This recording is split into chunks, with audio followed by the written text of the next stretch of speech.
Well, it does look like we are off, so let us see what we've got today. Hi, Uncle. He isn't seeming particularly talkative today. So what's your opinion of our sprites that we're working with today? Well, I am not the best at identifying where sprites are coming from. It does look like we've got Mega Man on the left. I'm not sure who Kotose is playing as. That is Marissa from the Toho project. Well, there you go. For those of you who aren't quite aware, the Randomizer developers include a very talented cast of sprite developers. You can play as a whole bunch of different characters from all sorts of games. That bow-off Uncle is going to be a nice safe item to pick up in the escape. Lots of ammunition to kill lots of guards and attempt to get us a bomb drop. Yes, bow, you don't really have to worry about ammunition too much, and it's one of the faster weapons to get through the escape. You see it just tears through those enemies. I say Bacon got a third 20 rupee drop off that guard. That'll go ways to paying for an assortment of things they'll need to pay for shortly after escape.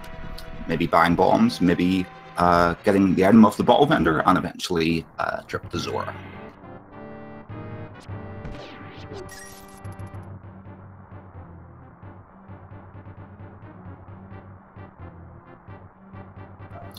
Both players opting to kill a few extra guards. Kotose's already got herself a big stack of bombs off assorted kills she made there in the early section of escape. She's well sorted for bombs for the time being. Yep, and we'll keep an eye. We'll see if Bacon ends up grabbing that same sort of drop.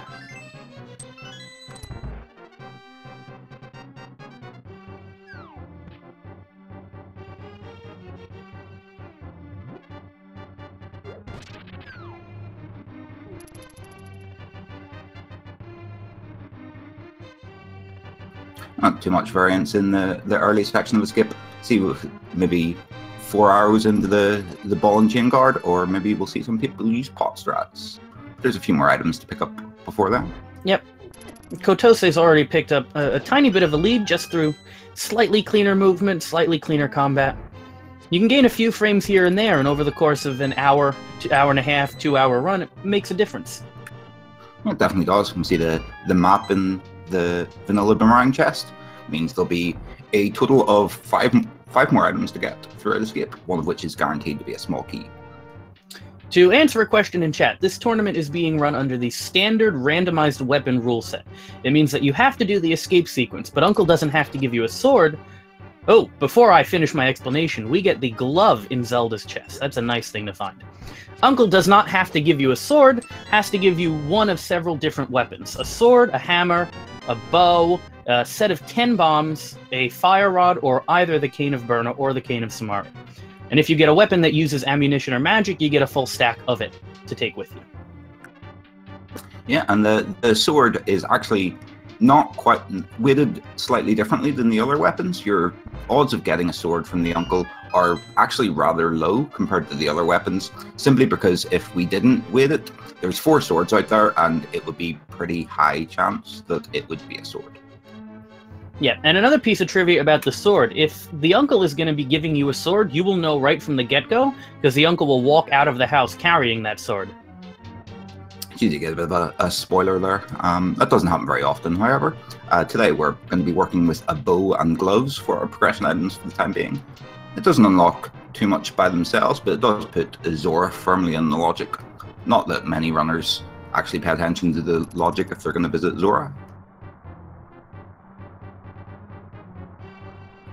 Yep, and we're still quite a bundle of money away from thinking about Zora at all. The rip-off fish requires a 500 rupee investment, and you don't often get a very good return on that investment. Yeah, definitely not. It's few and far between when Zora has a progression item. However, it is a location that you need to keep in check. We'll see if Bacon opts to kill any more rats or snakes down in the sewer area. He's still lacking on bombs for the time being. That could end up being significant if there's something there in the back of escape. It also will put Kotose a bit ahead on the rupee count. If Bacon doesn't find many bombs on the way... we don't have to worry about that. Bacon gets 8 bombs right there.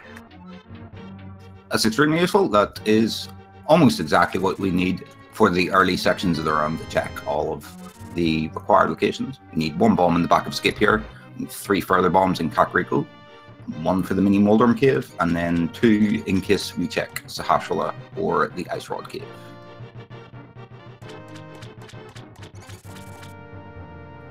And we will be seeing 3 items from the back of Escape here. Both of our runners will be able to make this check.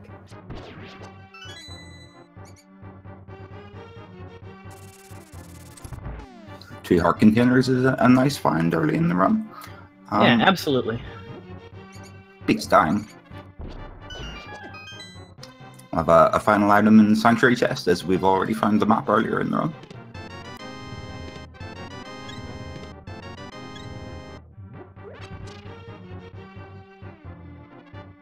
Kotose making excellent time getting through Escape, coming in right about the 6-minute mark. That's the usual bar that we use to judge a great escape, is that 6-minute mark. Bacon isn't too far behind her. We're going to clock in around 6:20. You see if either runner opts to check the Lumberjack Cave immediately, or if they just opt to head straight to the Lost Woods.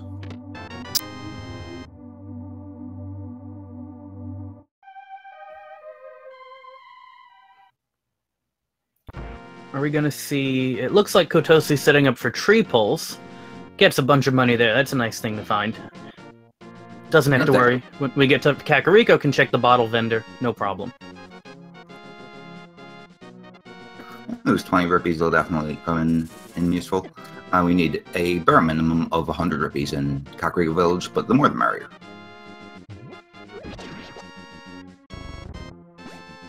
And that was just a piece of heart on the Lumberjack ledge, so we're not going to be seeing an Aghanim kill for that item. Remember that he is not out of the picture yet. There's a distinct possibility we'll need to kill Aghanim for Dark World access. We do have 1/3 of the items required to get into Dark World, however. We find the Moon Pearl and either a second glove or the hammer. We'll be sorted on that front. That's 3 Light World crystals. They are all blue crystals, so none of them are the 5-6 crystals required to get into the Pyramid Fairy. But especially when you have that early bow, you feel a little bit of relief when you see that you can go into Eastern and get a crystal right away. Yeah, definitely. So those 3 crystals will probably make this one of the faster seeds. The Dark World dungeons have a tendency to be a bit more difficult, a bit more heavy on item requirements, and just longer in general.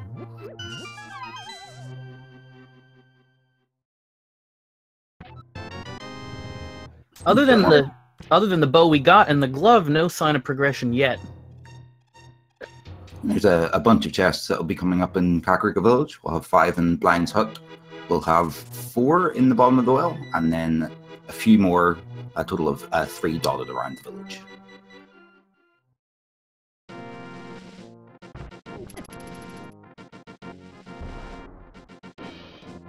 Some more bombs for our collection is always handy, and pad the bomb count.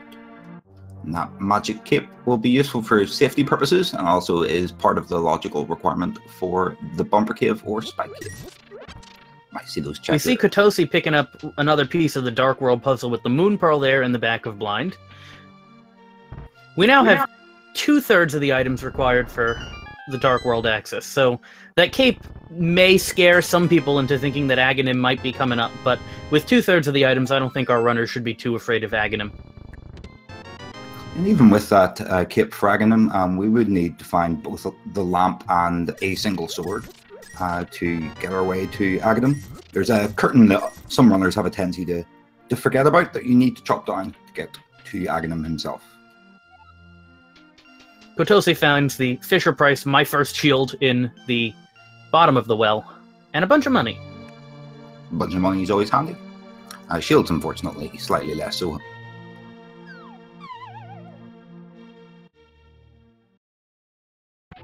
Just a bomb capacity upgrade off the bottle vendor.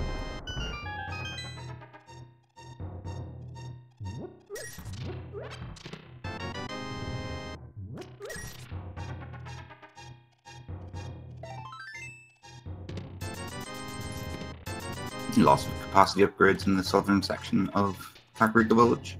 One more chest to go, and then we're off to check the library and the race game to the south.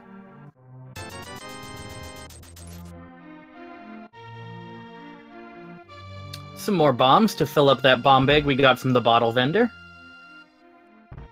Yeah, given that we only have the bow, there is a possibility that we will need some bombs for combat purposes. There's some enemies that are a little tricky to hit with the bow, like the up-and-coming mini Moldorm Cave. The runners may opt to use bombs instead of the bow for that. Yep, I know if I have a bunch of bombs, I'll toss a few at the Moldorms. We saw the Cane of Burna in the library. With the presence of an invincibility item in the cape, we're not going to be seeing our runners grab the boots and head back for that. Yeah, it's very comparable to the cape. It's a bit lower on the magic usage, but it does have a tendency to cause large amounts of lag. It also has the issue that because of that lag, you can't actually spin a sword slash during the animation.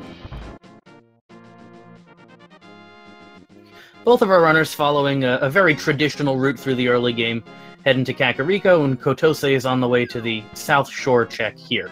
There'll be an item in the dam, and then a soggy item outside after we drain the dam. And given the items that we have, there's the seed hasn't given us a huge number of choices. We might see the runners head over to the eastern area sooner rather than later because of the presence of that bow, but heading down to the dam and mini Moldorm Cave is definitely the optimum play, it feels. See, Bacon's going to follow suit.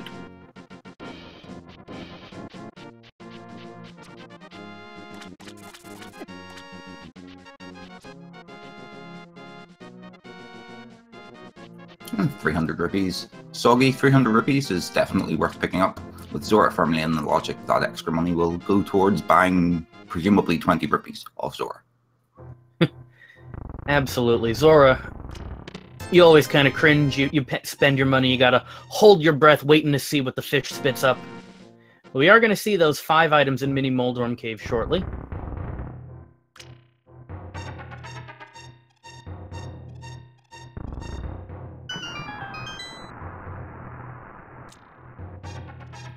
Kotose trying her best at the Mini Moldorm shooting gallery. And taking advantage of the fact that even without a sword, you can still hold your sword out to hold your direction whenever you're nipping across the bottom of those pits.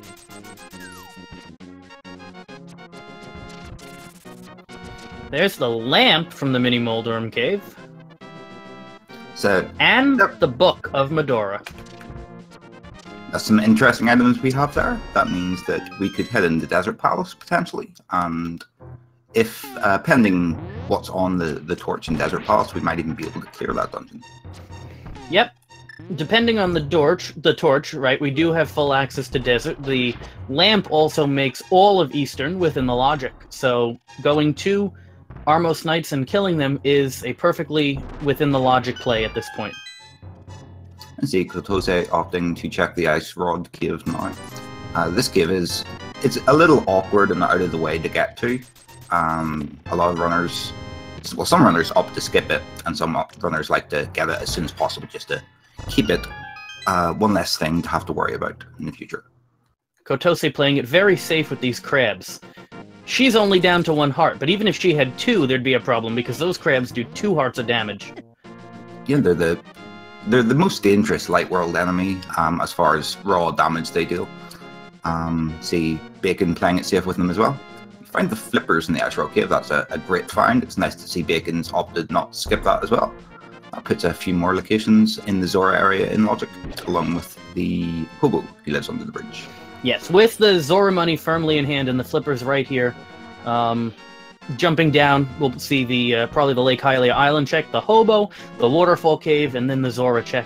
A bunch of items right in a row, and all in logic.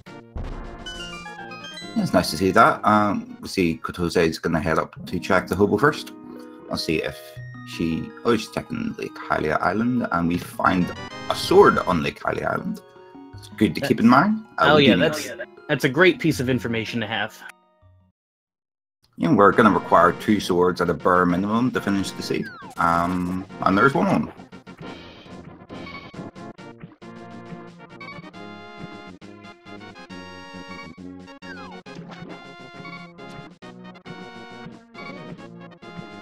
So we have the hobo under the bridge. A little bit of change. More big 20s for a collection.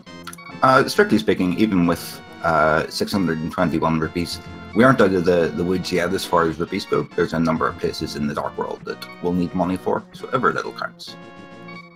Yep, we need, in addition to the 500 for Zora, we'd like to have 110 in total to get into Palace of Darkness.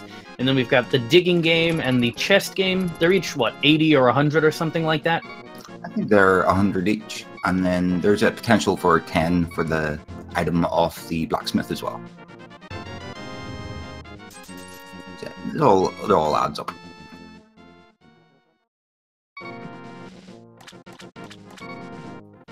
So, other than that sword, which we can see but not get to yet, the flippers haven't pointed to anything. We've got 2 more locations here. Yeah, there's the Zora and then the ledge up here. A vanilla heart piece up in the Zora ledge.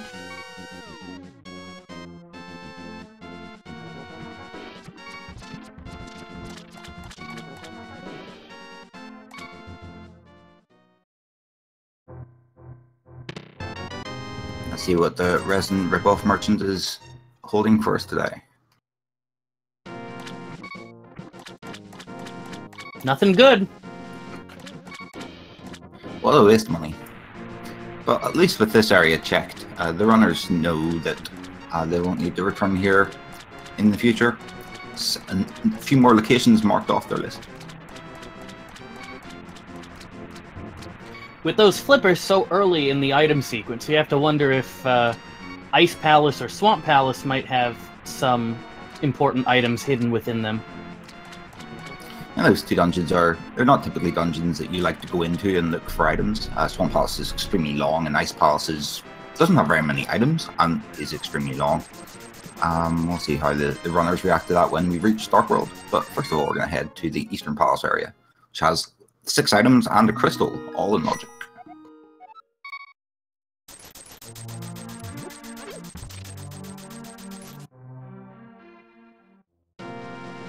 Kotose grabbing our first sword of the game, at least our first accessible sword. And what we see from Sahasrara is that Ice Palace is the green pendant, which is an unnerving thing to see when you get those flippers so early and you have to question whether heading into ice is the right call. Yeah, it does give ice a little bit more value. It adds a 4th item to the collection of items in Ice Palace. And Kotose is going to take her newly found sword and head over to Eastern Palace. Get 3 more items and our first crystal in here.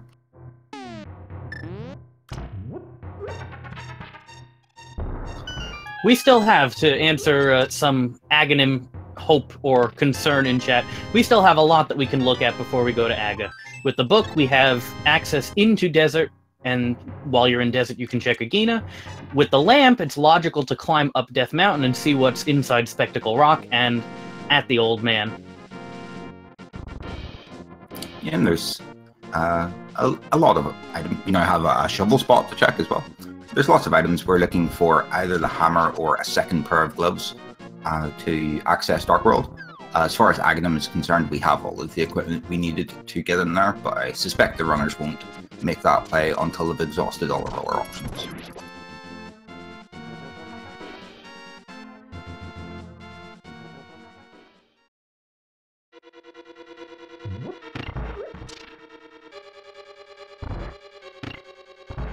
A Bombos medallion is reinforcing your Ice Palace call.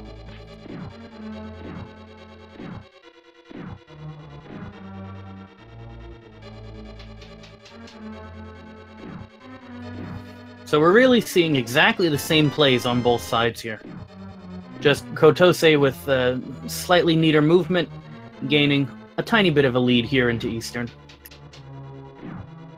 Yes, maybe 20 or 30 seconds ahead. Very little in the grand scheme of things. Simple routing divergence, a gamble that pays off or doesn't pay off will definitely make up more than enough time. It's interesting to see the runners making exactly the same plays here. There are a number of choices available, but with Eastern being a crystal that is completable and apparently is housing lots of items. Kotose picking up the hammer there. It's definitely a good idea to head in here. Yep, so the Aghanim Dream is definitely dead at this point. Yep, we are 100% not hitting the Aghanim. I'm sure the runners are as happy as chat is sad.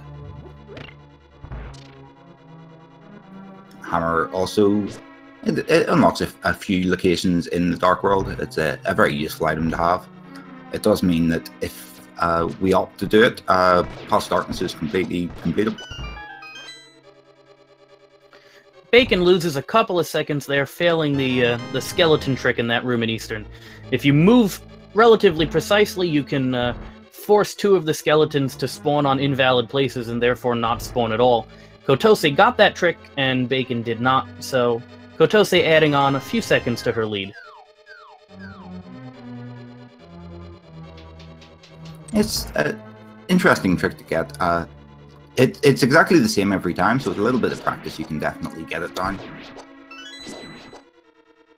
And Kotose getting a wonderful, almost quick kill. Having to put 3 arrows into the last knight, but fantastic kill nonetheless. Yep, so now Kotose has a few options. She can take a chance on that book and take a look at Desert. It is a crystal that is potentially completable, depending on what's on the torch. Or she can head straight into the Dark World in a few different locations.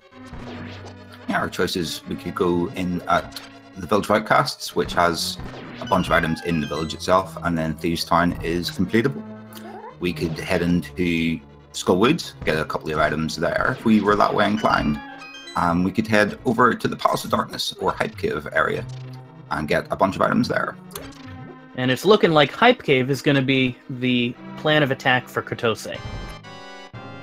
See if we get a Dark World check and see what we're up against over here. Dark World map check, sorry.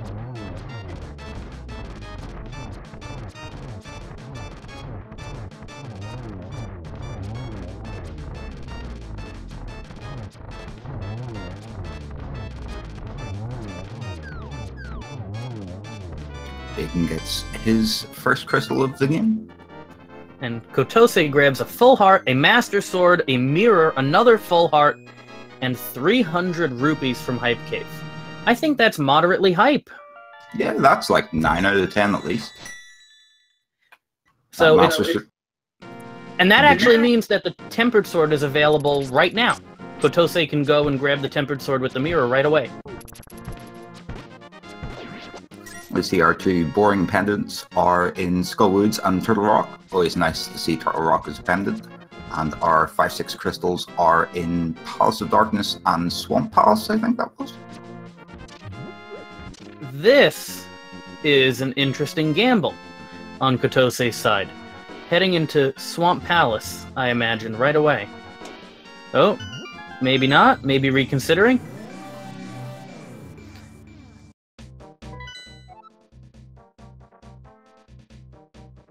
And head over to the desert area, it would seem. Gonna check the Bombos tablet. Yeah, desert is I think a slightly less intimidating play. The prospect of going into swamp without the hook shot early is an interesting gamble, but Kotose opting against it. Yeah, I feel that would be the correct play. Well, speaking of hook shot.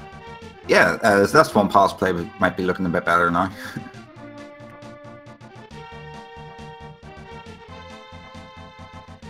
Kotose making a great call, heading to the Bombos tablet, gets the hook shot, and now, with the mirror, the flippers, and the hook shot and the hammer, Swamp Palace, a red crystal, is completely within the logic, and we're going to see that right away. There's 6 items in Swamp Palace. It's loaded with goodies as well as being half of the requirement for the Pyramid Fairy. And the other half of the requirement for the Pyramid Fairy is completable as well in Palace of Darkness, which seems that's where Bacon's heading off, you know. Yep, so we're seeing some nice divergence here. We'll be seeing a bunch of chests, 5 items in pod, 6 items in swamp, coming pretty fast right now. Yep, lots of fat loot to acquire. Let's see if either runner gets a lot of progress in out of these dungeons.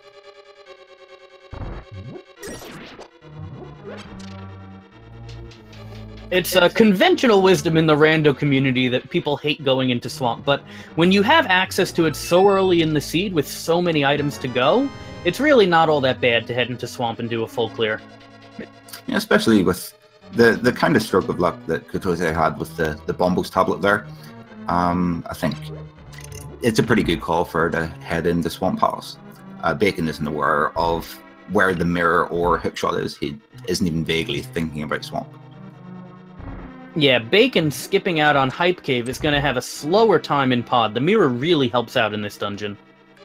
Yeah, definitely so. Whenever Kotose heads over there herself, whether it be after Swamp Palace or in the distant future, she'll have a much faster clear because of the presence of that mirror.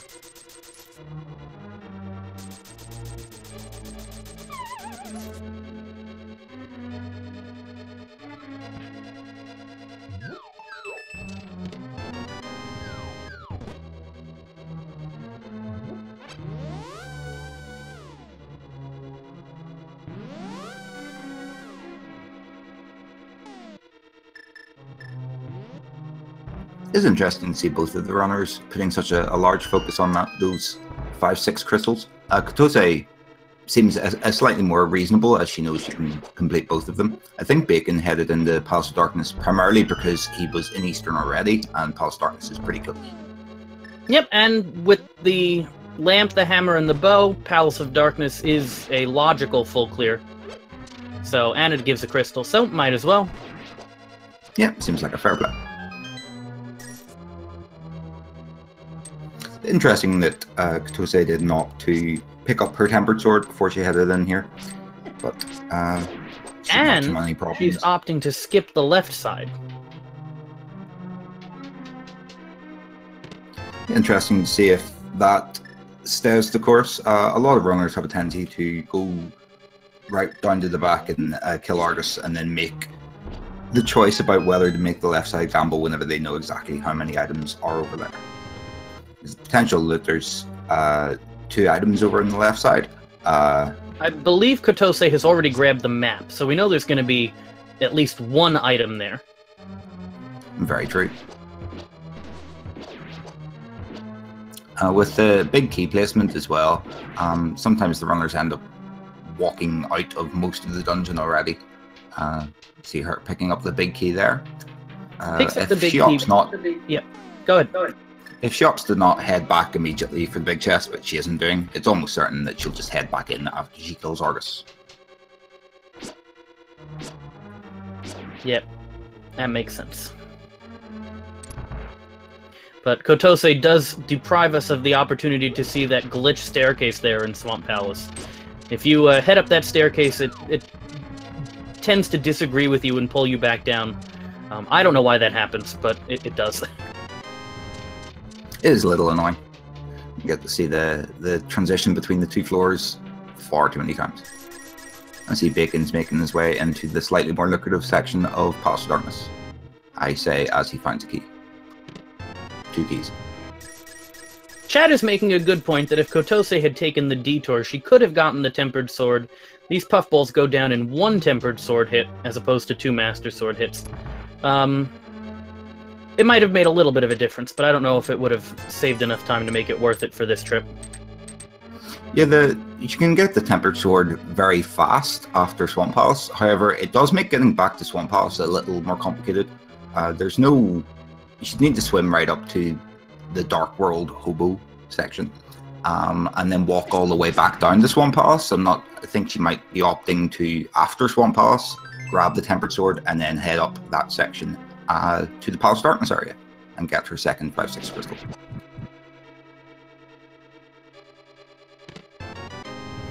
Yeah, and we get a mushroom from Argus. More fetch quests for her collection.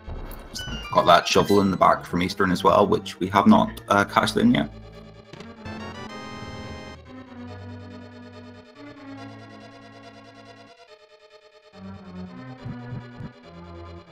Kotose is opting to not check the last 2 chests in Swamp Palace.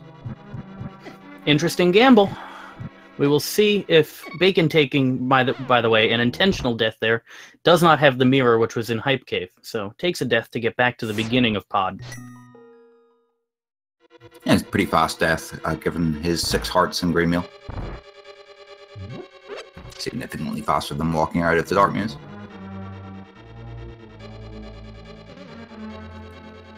Interestingly enough, I just checked the little bio document. We give our runners the opportunity to answer a couple of questions about their playstyle. And one of the questions we ask is, which item do you not want to see? And Bacon did not want to see the shovel, and Kotose did not want to see the mushroom. So we got both of those fetch quests real early in this seed. I'm sure the runners will be overjoyed with their fetch quest.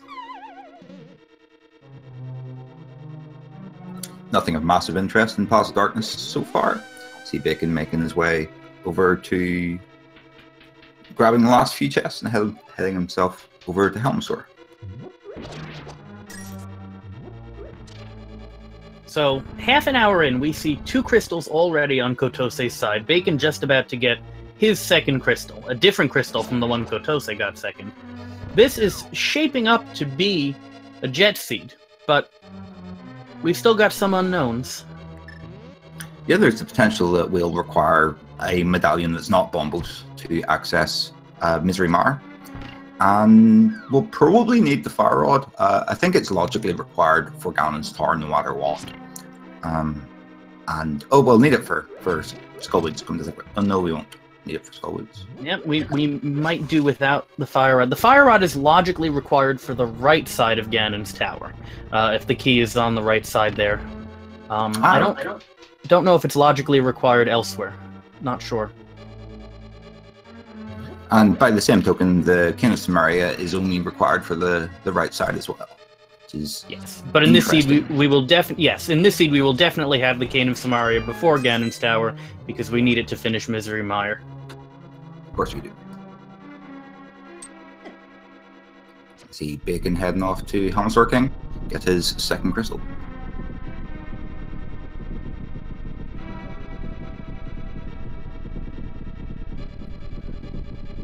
Kotose got a small key from the first chest in Desert, and is continuing.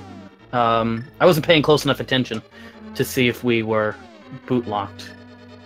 Nope, Kotose heading back now, so maybe we will see that right now. We are not boot locked. She presumably picked up her big key on the right side of Ganon's Tower, of Desert Pass. Yep, and decided to check the torch, knowing it wouldn't have anything essential, but, well, it wouldn't have anything essential for completion of the dungeon. Still might have something that you need to come back and pick up, but in this case, does not. So that final item will be on Lambolos, which looks like it's Kotose's next destination.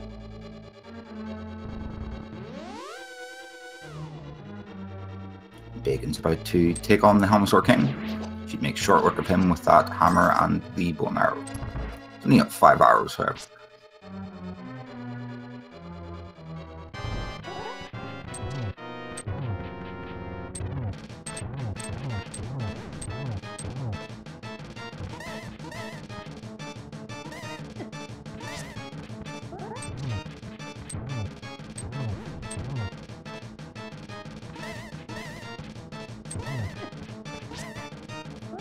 Both Kotose and Bacon showing some really great tech in their respective parts of the game. Kotose using the hookshot to get some nice movement in Desert, and Bacon using that poke hammer strat to... Oh, but unfortunately takes a death. Yeah, Helmsor was being pretty mean there. He's getting all up in Bacon's face, and not being... Like, with the... Only the fire sword available, he needed to do spins to deal any damage there. That was going to be a rather awkward fight. He opts to go back in for the rematch. Yeah, Bacon could have opted for the NMG strat of holding out your sword and trying to use it to hammer into Helmasaur's face.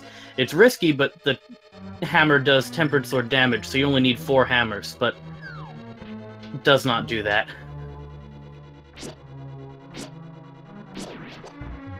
The Kotose's on her Lamolus fight, opting to use the hammer on it. And thought a great job getting both of them, two of them down in that cycle. Absolutely. A great combination of hammer hits and master sword spins, both of which do the same damage as the tempered sword.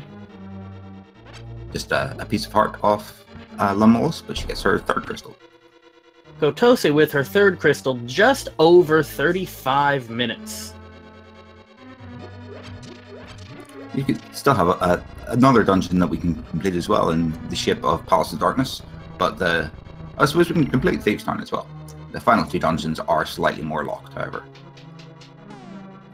Yep. As far as Go mode is concerned, it's weird to be talking about it at 35 minutes, but if we find the Cane of Samaria and the flute, and we can check the Meyer medallion, we might be in Go mode at that point. Yeah, very true. And I was mistaken, I just realized we can actually complete Tower of Hera as well. There are a lot of items up in the Death Mountain area that neither runner has gone up to. But we actually need Titan's Mitts as well. Oh yeah, that's right. You know, the Titan's Mitts are just, you know, I always forget about them when I'm tabulating Go mode because they always happen. They're always inevitable. But yes, that is absolutely true. See that Kotose is going to check some overworld locations, take a bit of a break from our crystal collecting. Some bombs and Stumpy. This is a great combo, using the mirror to check the shovel spot here at the same time. And we'll probably use that mirror again to check the spot south of the grove. And Bacon heading for a rematch with Helmasaur King. Unfortunately, Kotose is going to hit a bit of a dead end over here. She's almost certainly going to check the digging game and then save and quit from there. Unfortunately, without the Titan's Mitts, she can't access Village of Outcasts from the south side.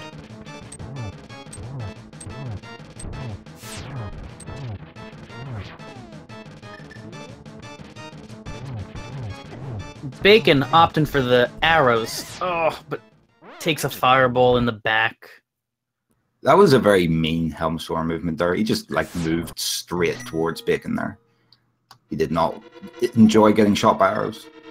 Bacon's opting to sit out from another rematch with Helmstor and come back with some more equipment.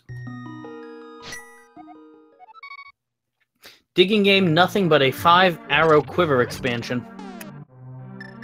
Kotose opts to save and quit. We'll see where she heads off to now. With Sanctuary as her start point, we have a couple of choices. We could head to Village of Outcasts, or she could head up Death Mountain and see what happens. Yeah, this seat has been wide open.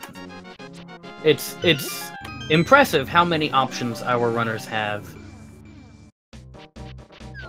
I see Bacon is going to head over to Hype Cave and pick up his Master Sword and Mirror, along with his Mushroom Axle. And Kotose is going to head up Death Mountain, get her save and quit spot, and get lots and lots of items up here. Maybe even another crystal. Yeah, with the hammer, the hook shot, Kotose can do all of Death Mountain with the exception of the Dark World. But given how many items are here, the mitts might very well be here. Very true. See where Bacon heads with his newly acquired equipment and mirror. Looks like he's going to opt to head straight over to the Tempered Sword immediately.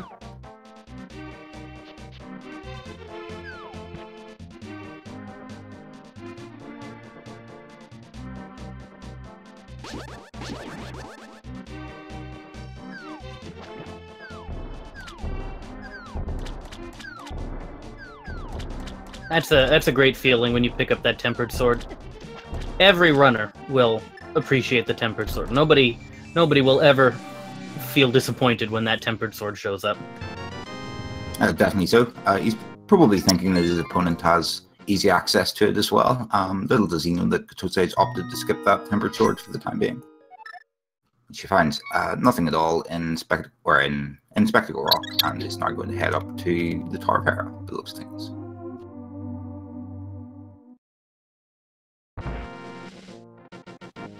Yep, and we'll probably see the Ether Tablet check as well.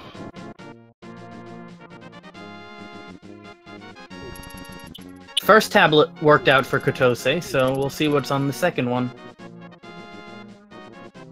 I think Bacon's going to make our runner's first trip into the Village of Outcasts. There's lots of stuff you can pick up here. And there's 3 items in outlying houses, along with Thieves' Town and Skullwoods as possible checks.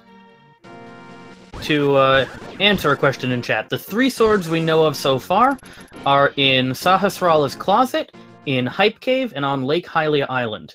And Lake Hylia Island is practically Hype Cave anyway, since the mirror was in Hype Cave, and the flippers were early in Ice Rod Cave. Yeah, now Kotose hasn't picked up the sword on Lake Hylia Island, and Bacon has all 3. Bacon's going to nip up here and check the pedestal, just to be on the safe side. The flute could potentially be in the pedestal along with a medallion, but it is not. It's just some money. Well, Ped's dead. Not super surprised in this version. Seem to have a complete lack of pedestal seeds. I think it's swapped over to being Aghanim required. Not that the seed is Aghanim required, but a lot of other seeds seem to be. And Kotose is going to grab her 4th crystal up in Tower of Hera shortly. And gets the blue mail. That's a nice find, given that we're still working with 8 hearts. Yeah, more safeties are definitely useful. See, Bacon looks like he's going to head to the Village of Outcasts area, and Kotose takes an unfortunate fall trying to set up that bomb jump. I'll plummet down to the ground floor, and guess we're going back up Tower of Hera. Yeah, it's a crystal, so you gotta keep on climbing until you make it. A bomb jump is extremely tight, 2 or 3 pixel window. 2 pixel window, yep. 2 pixel window. The boots make it a lot easier, but without the boots it's a little awkward. A question in chat, and something I was going to talk about, even if it hadn't been brought up, why is Kotose not doing the hookshot? If you hookshot across to the chest, you trigger the star switches on the way, so you have to fall down anyway. If you can pull off the bomb jump, and you can then walk back, and you don't have to fall down at all. Yeah, there are some runners that would opt to... Well, that's pretty good. Yeah, got it there. Some runners that would opt to hook across and then drop a bomb and do a lap around the big chest, but that can be extremely tight to line up, and you'll probably end up falling anyway. Yes, if Kotose had the boots, it would make the bomb jump easier, but she wouldn't do the bomb jump at all. She would hookshot across and then bonk back. That's the usual strat if you have the hookshot and the boots at that point. And Bacon into Thieves' Town. Another completable crystal dungeon, and this one has 4 items available.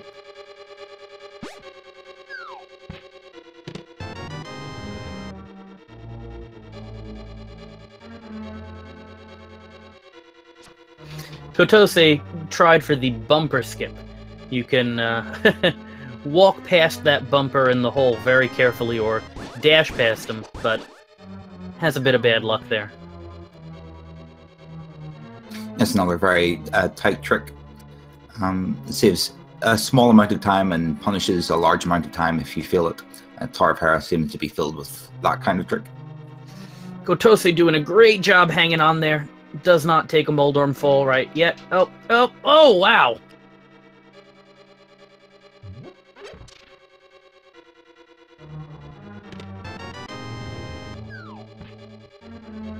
Moldorm was really out to get her there, but she managed to hang in there. Yeah, that was a tremendous display of tenacity. And picks up her 4th crystal for the taking there. 4 crystals at 44 minutes. And another 2 completely open to Kotose. It is only Misery Mire that we need the pieces of the puzzle for. However, on that note, there is potentially still 3 items we require from Mire, so it's still a fair bit off yet. Definitely need the King of Sumeria and the flute, and we do not know the medallion requirement, and only have bombos. So it's 1 in 3 chance we have the medallion that's needed.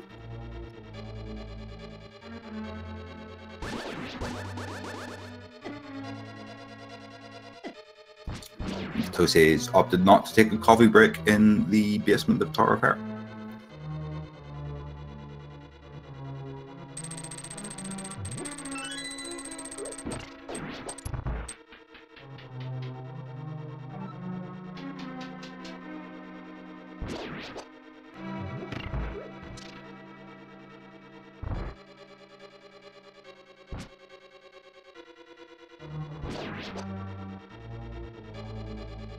Bacon's going to crack the ceiling in Thieves' Town, set up for his blind fight whenever he rescues the maiden from the basement.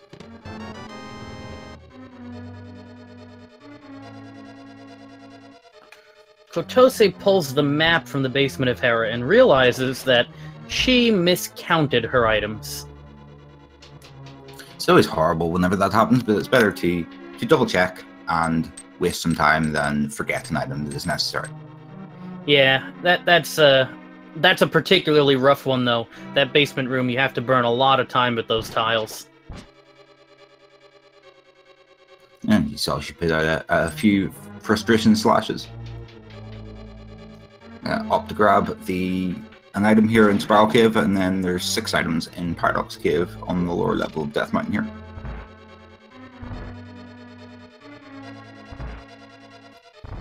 Taking the slow walk through the Spiral Cave, those books nowhere to be seen yet. Boots. Did I say books? I meant boots.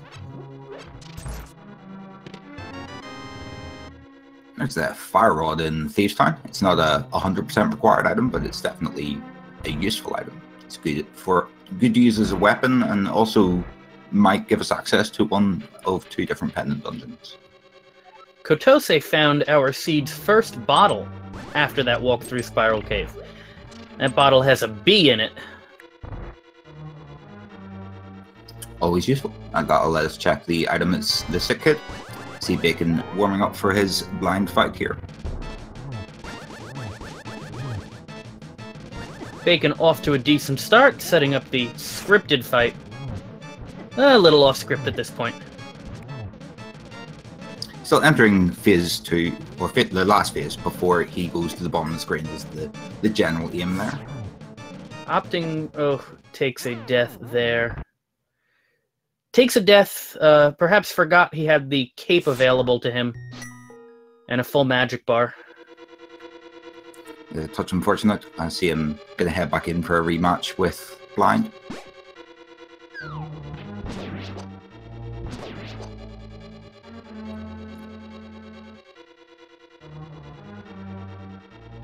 Kotose finds her second mill upgrade and half magic in the Paradox Cave. It's a lot of safeties. That's going to pair well with the Fire Rod and Thieves' Town for some good compatibility as well.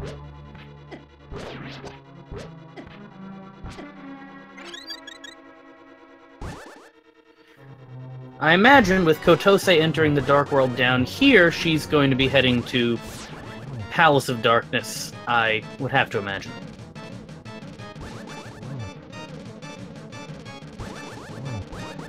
And she'll be able to pick up her 5th crystal over there.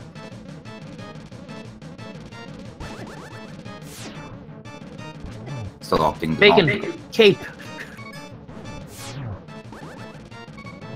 Oh, gets it done with the Cane of Samaria. Definitely a little more swaggy than the cape. Yeah, that was quite the cane snipe. See, because he's going to pick up her Tempered Sword. And Bacon picks up his 2nd crystal.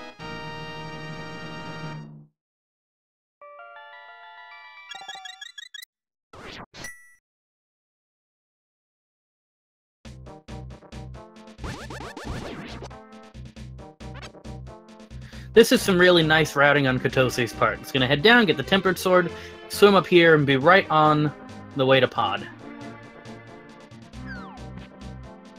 Yeah, there's nothing of huge relevance in Palace of Darkness, but it's another crystal. Add that to her pretty hefty collection of crystals she has already. It's also the 2nd of the 5 and 6 crystals that would unlock the Pyramid Fairy.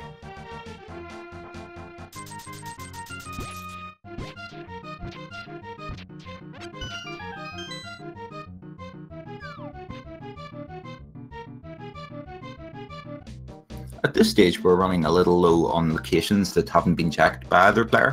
Looks like some of our progression may end up being in Skullwoods or in the Graveyard Ledge, are the two main locations that neither runner's checked. Along with Bumper Cave, actually, that whole section of Dark World. Yep, and we haven't seen the mushroom turn in. Kotose got the mushroom off of Argus, so that's a fetch quest loose end. Very true. Catfish is also an outlying location that hasn't been checked yet. It is very, very far away, however. Yep, Catfish and Mushroom could be comboed together as far as routing with the mirror. That wouldn't be too bad.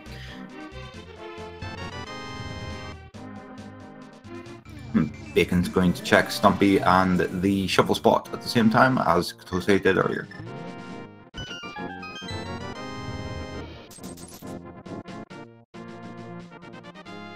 Deciding where to head next. Bacon's going to save and quit and see if he heads up Death Mountain, maybe? Both the mail upgrades are there. He'll be very pleased to see those if he does head up that direction.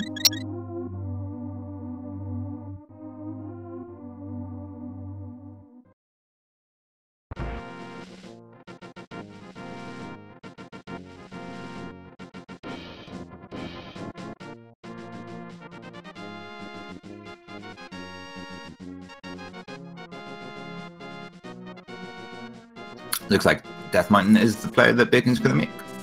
He'll be grabbing his third crystal up here, along with both sets of mill upgrades and his half magic.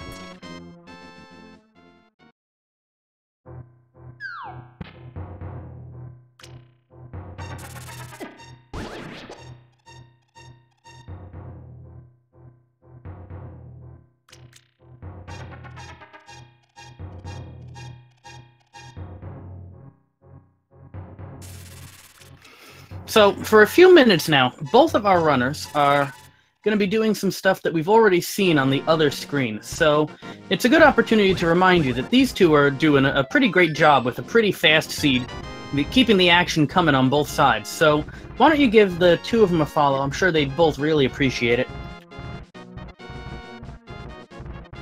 Yeah, definitely. These runners are doing a fantastic job.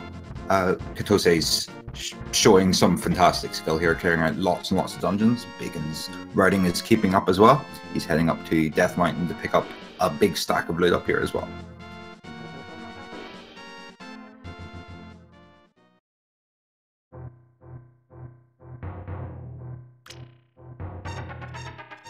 Kotose's pathing in Pass of Darkness is going to be a lot more efficient than Bacon's was due to the presence of that mirror, which Bacon didn't pick up before he entered Pass of Darkness first time around. Absolutely. The mirror will help her routing, and the red mail and the tempered sword will help her combat. I am quite confident that we will see Helmasaur go down when Kotose gets there. As am I. And we'll see. Bacon needs to make his way over to the Bombo tablet at some stage. That's the main outlying item that is the difference between the two runners. Kotose, on the other hand, will eventually need to make a play in Thieves Town to get her Cane of Samaria and possibly a required Fire Rod as well. Yep, we'll definitely see Kotose in Thieves Town before long. It is a crystal, and it's one that she can completely clear. And from the looks of her choices at the minute, she's on the Finished Crystals plan.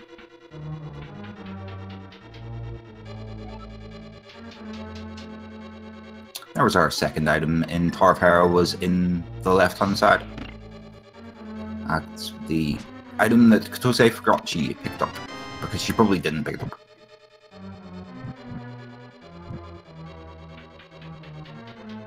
And the final item in Tower of Hera will be the blue meal in the map chest, I think. Yeah, the small chest in the upstairs. Is that the map chest? I think it's the map chest.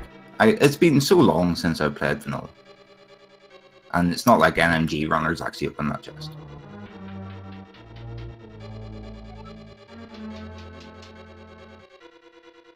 It's interesting to see that while we're on the topic of things that Kotose miscounted in Tower of Hera, the bomb jump that she ended up failing once actually wasn't required either.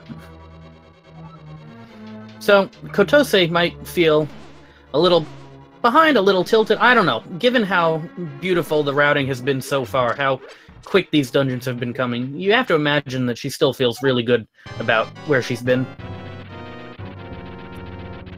Yeah, the only thing that's going to put a dampener on Kotose's style is if the left side of Swamp, which she opted to skip, is something of importance. So far, everything else she's did has pretty much paid off.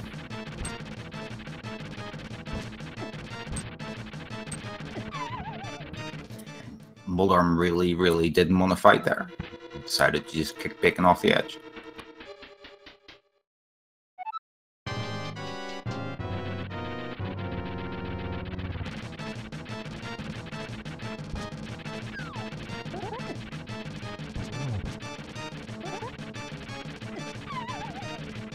Bacon takes another tumble. Yeah, Trolldorm isn't called Trolldorm for nothing. Sometimes he just really doesn't like you and will just knock you off. Sometimes he plays fair. Let's see if he plays fair for a while. Let Bacon grab his third crystal. Not even letting Bacon come in to fight that time. Bacon gets Hyper Moldorm.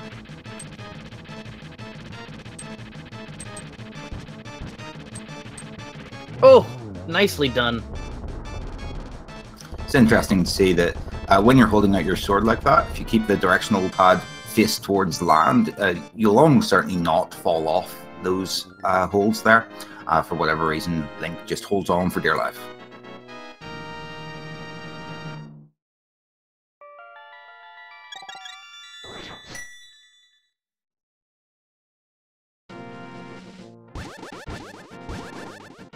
See, Kotose's taking her first matchup against Helmasaur King. Her Red Meal and few extra hearts and Tempered Sword should make short work of Helmasaur King. Yes, a much different fight on the left as compared to the right. That's the end of Helmasaur. That's Kotose's 5th crystal. See if he's holding anything of interest.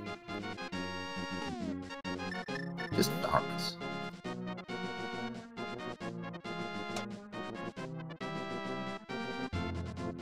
Five crystals, 57 minutes.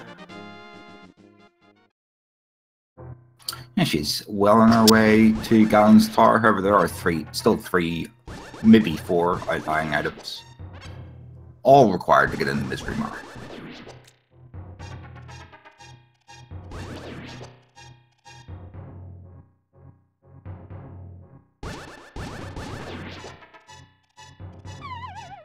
See chat's being as evil as ever and devising ways to troll our runners.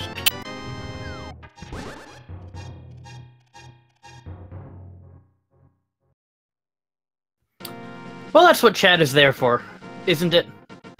Very true.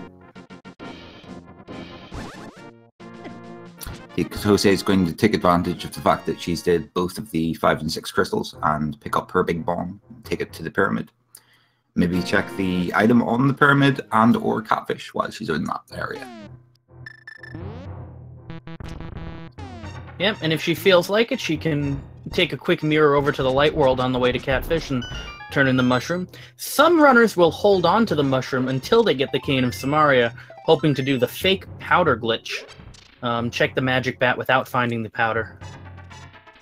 Yeah, it's an interesting glitch that is definitely open for Bacon at the minute. It is not quite open for Kotose because of her lack of Cane of Samaria, which is in Thieves' Town. But breaking the logic for an item like that doesn't always pay off the greatest.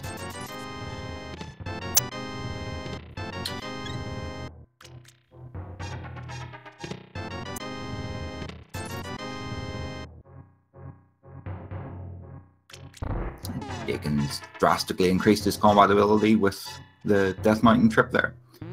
Meanwhile, Kotose passes up a full heart on the pyramid and gets the Titan's Mitts inside from the Pyramid Fairy. That's a fantastic find. That gives us a bunch more locations to check for our flute and potentially medallion.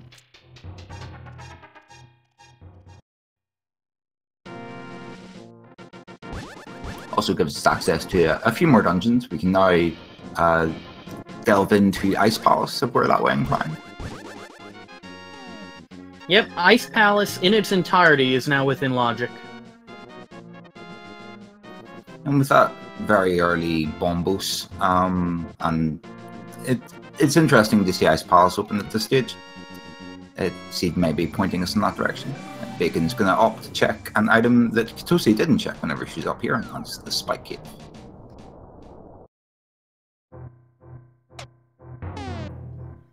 The witch giving a full heart in exchange for that mushroom. Kotose paying her back with a bee and picking up a blue potion. Handy to have a little safety.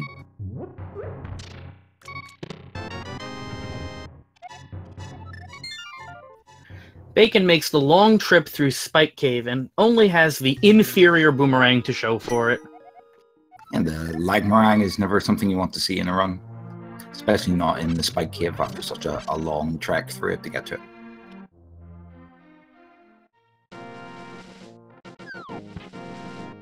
Kotose is taking the opportunity to check Catfish while checking the mushroom, as you mentioned earlier. Makes for some solid routing. Being able to pair Catfish up with anything is extremely useful. It's a very out-of-the-way location. And rewarded with the Butter Sword. It's not a massive upgrade over the Tempered Sword, but a sword's a sword.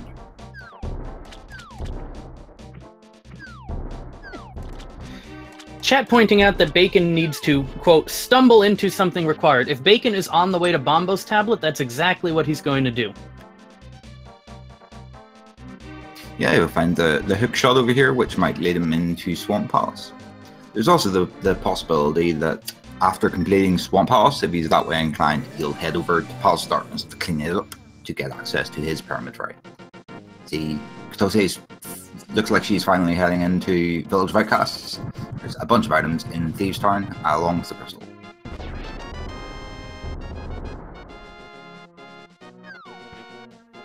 Bacon grabbing his hookshot and opting to head into the desert area. He will be able to do a full clear of this. We know that desert is not bootlocked.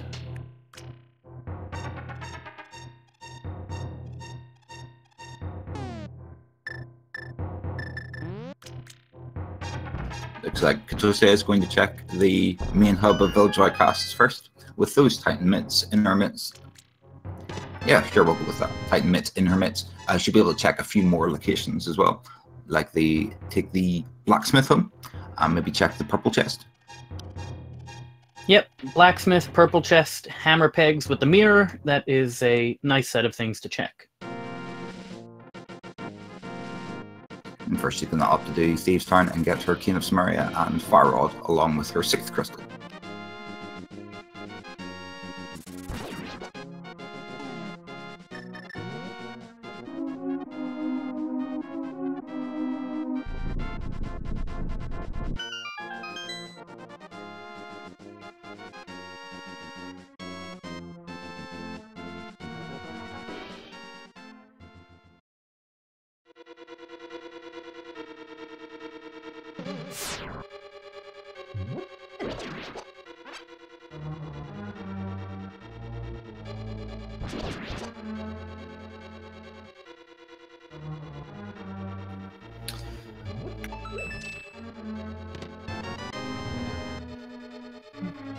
To answer some concerns in chat, we have not seen the inside of any pendant dungeons yet.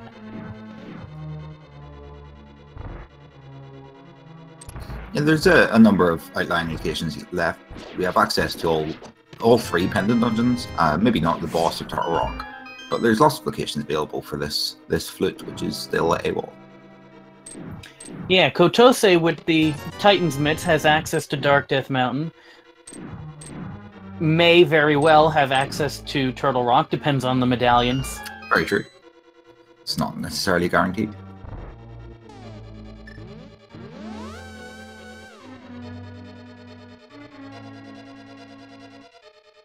And once she cleans up Thieves' Town here, she'll be firmly out of crystal dungeons she can clear. See where she opts to head after that. Bacon's going to clean out the Desert Palace here and get his 4th crystal. Given that Kotose is in the vicinity, it wouldn't surprise me to see a Skull Woods check after this from her. In addition to all that overworld stuff we were mentioning a few minutes ago, the frog, the hammer pegs, stuff like that. A lot of options. Yep, lots of choices in the vicinity. Nice gathering of item locations here.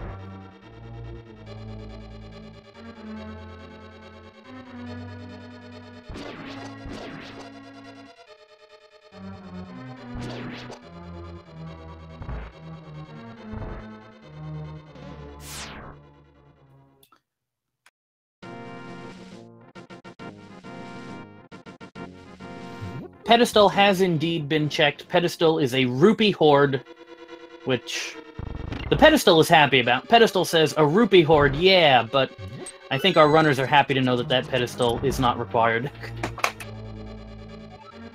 And on that note, only Bacon has actually made the pedestal check. Kotose isn't aware of that information.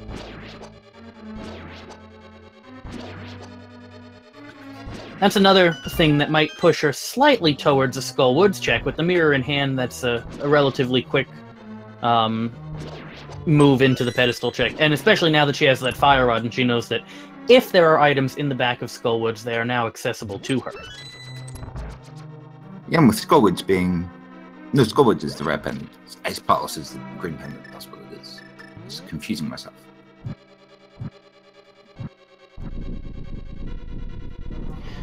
We have a ton of equipment to make Skullwoods really easy. We've got half magic, we've got red mail, we've got the Cane of Samaria to make that nasty room with the Gibdos much easier. It's just a shame that it's not a crystal, so that's a big detractor as to why we might not see it. It's a relatively fast to check the front few chests. I could see if Kotose opts to head up to the north, maybe wants to check Umber Cave or the Graveyard Ledge. We might see a nip into Skullwoods to check a few item locations at the very least.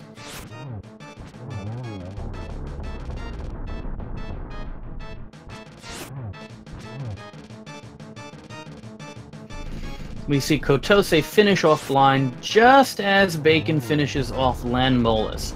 So one more crystal on each side. And at 1 hour and 7 minutes, Kotose has 6 out of 7 crystals. It's got a hefty hoard of crystals. She's still looking for at least one, potentially 2 items, however, to finish Missouri Mar. Those would be the flute and whatever medallion we need to get in. There's an outside possibility we require boots for Ganon's Tower completion as well. But that is a 1 in 22 chance. Kotose, with some heads-up routing, remembers she found a bottle up on Death Mountain. It's going to check the sick kid right here.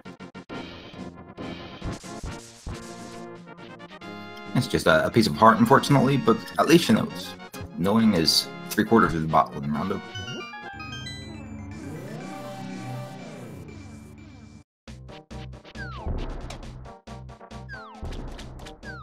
It seems that Bacon is going to make the trip in the Swamp House to get the first of his 5 and 6 crystals. A big decider in this match could very well be if Bacon opts to check the left side of Swamp, and it is either a required medallion or the flute over here. It'd give him a hefty lead compared to Kotose, who's opted to gamble the 2 items that were on the left side of Swamp. Meanwhile, Kotose is making some of those overworld checks, grabbing the frog. We'll probably check the Hammer Cave. We may see her pick up the purple chest and take it on a bit of a tour, maybe take it up to the graveyard or the bumper ledge. These are a string of overworld checks that are handy to write in together. Hammer pegs without boots is a little slow, but sometimes you just gotta stomp some pegs. And sometimes they put the boots inside. But not today. There's some more bombs. We have no lack of those.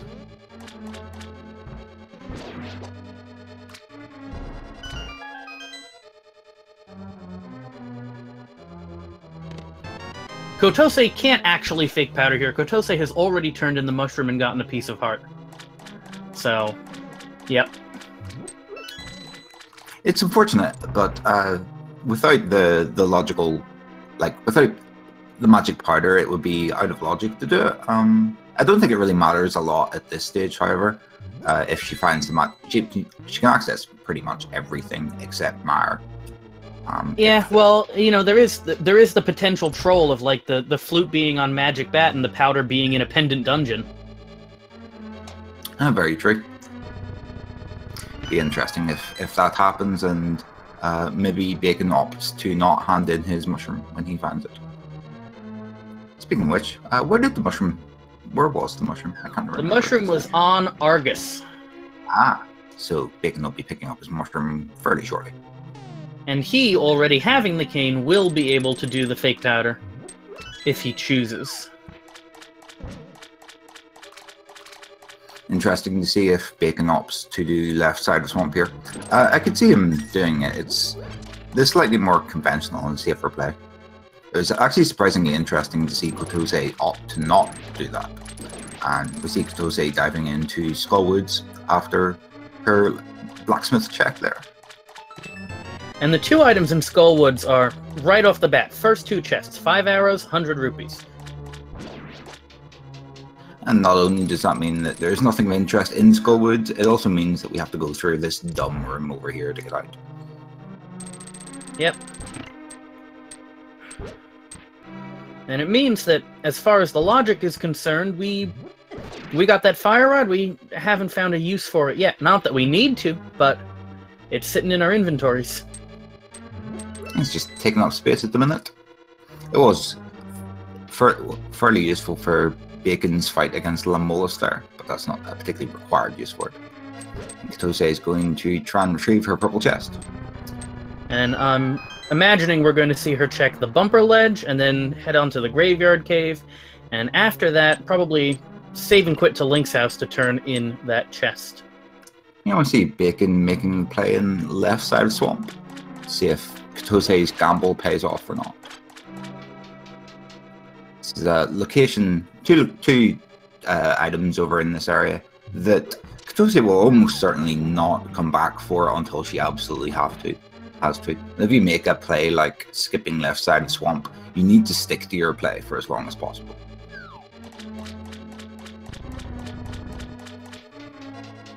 There was just a blue rupee on the bumper ledge, not the blue item we are looking for. Unfortunately not. Let's see what's in the cave above the graveyard. It's a notoriously awkward spot to get to as well.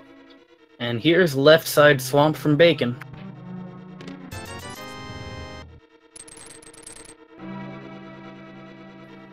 First chest red rupee.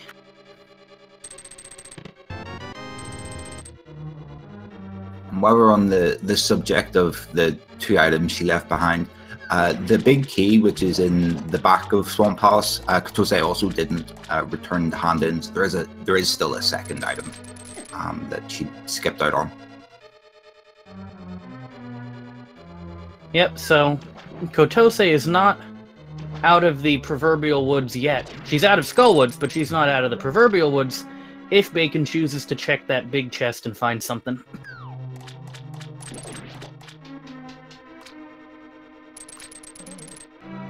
You can see Kotose is taking Gary's lunchbox home. Let's see what it contains today.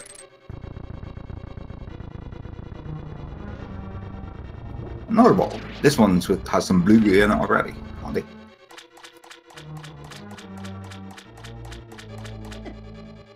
It's looking like chat wants to know which one of which is which, so I am Firewood King. And I am Ileana.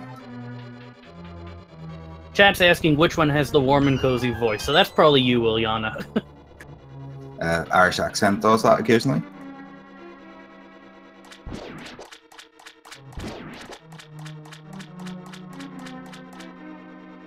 See, Kotose is going to head over to the Ice Palace, I would think.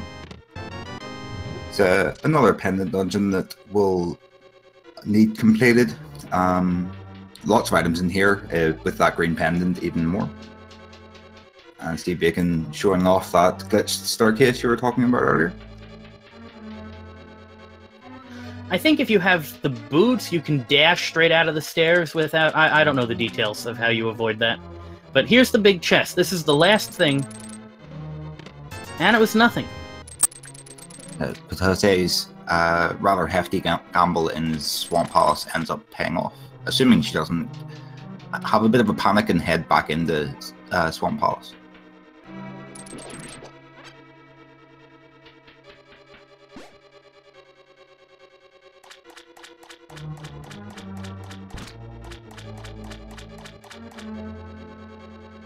First chest in ice is just a map.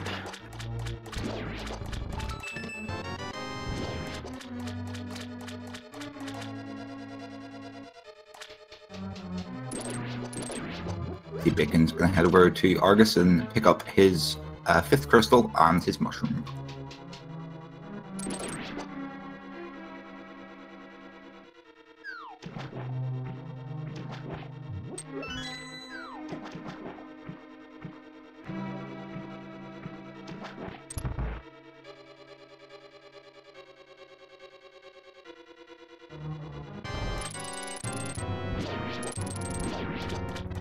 Tempered Sword is going to assist Bacon with his Argus fight. Kotose only had her Master Sword when she was here, so she was taking 2 swings per puffball. Kotose opting to skip the Ice Palace bomb jump. She knows that she's likely to be full clearing it on items, and with the Cane of Samaria, that often turns out to be the right routing choice.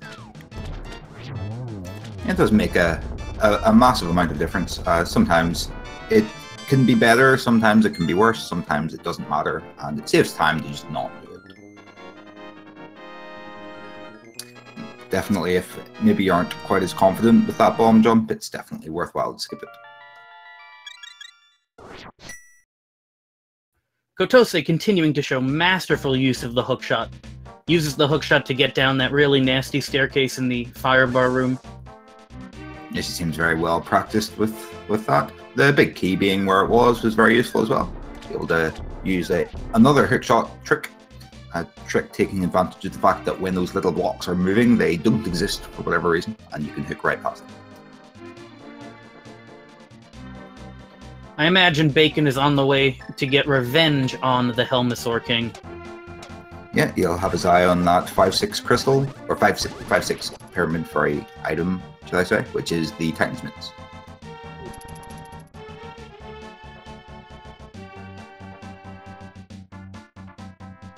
See, our so-called iced tea room just has a heart king here. It's our 2nd item in Ice Palace. 1 more to go, and then the green pendant.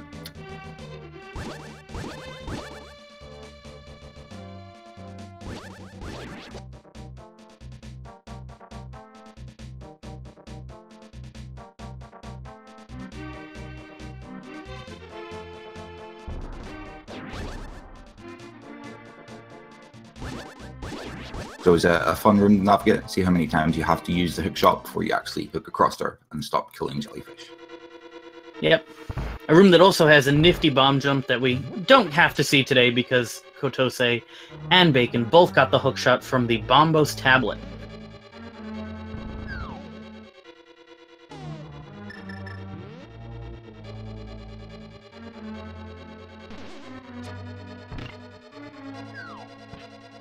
While chatting about that sprite, I like the fact that the alternate artwork, or the alternate color schemes for the different males are Marissa's color scheme from the different Touhou games. It's a nifty addition. Yeah, our randomizer sprite developers, they do a tremendous amount of work to make these sprites have so much character with just such limited options for palette and sprite size. It's really a group of people who does great work. Yeah, there are a lot of fantastic sprites. One of my other favorites is the sprite from Secret of Mana. And then there's the other sprite that's a tin of sprite. It's always fun.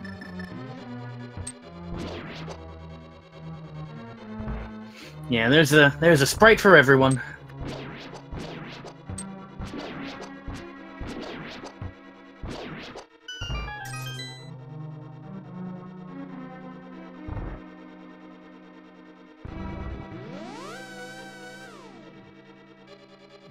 See, Bacon's making his way to Helmasaur King for his rematch. He's armed with the red mail and tempered sword and a few more hearts. He's going to make short work of them.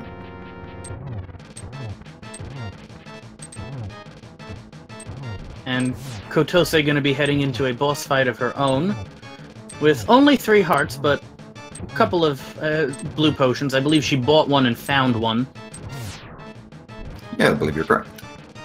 With half magic and Bombos and the Fire Rod in tow, we should have a reasonably straightforward cold star fight.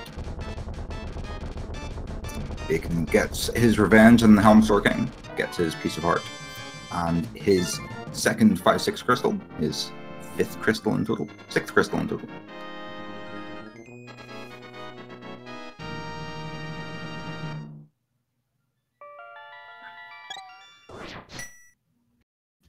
Kotose with the cape, the half magic, the golden sword, takes out Cold Stare. No problem.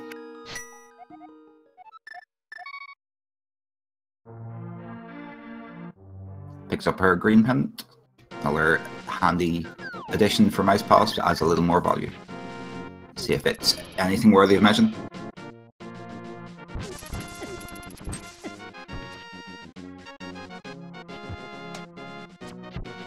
Looks like Bacon's going to immediately go and do the pyramid-led or pyramid fairy items and get him his Titan's Mitts. So at this point, we have crystal parity between our runners. Yeah, the items required to get into Mar are definitely staying elusive.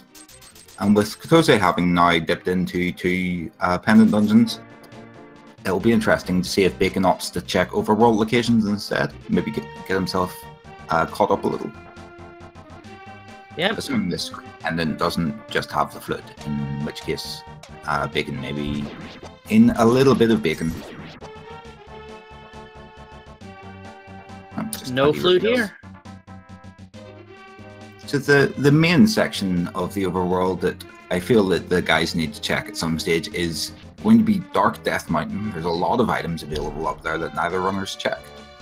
Yep, if you hadn't said it right there, I would have said it myself. There's 2 items in the Super Bunny Cave, there are 4 items in the Hookshot Cave, and we potentially have access to Turtle Rock. I definitely feel that it is a play that the runners all need to make sooner rather than later. And Kotose going back in the Swamp Palace? Yeah, I have to imagine this is her, the doubt of leaving those items behind. That's gonna eat into the lead she's built up. Yeah, this is good for Bacon. Let's see where he opts to head next with those newly acquired Titan's Mitts. Looks like he's going to check Catfish and the Mushroom, as Kotose did earlier. If Bacon opts to head straight to Dark Death Mountain after this, we could have a race on our hands. It'll definitely be well on its way to creating some parity here.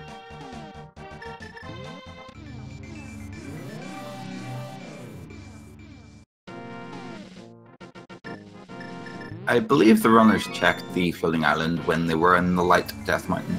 I don't recall it being anything of importance.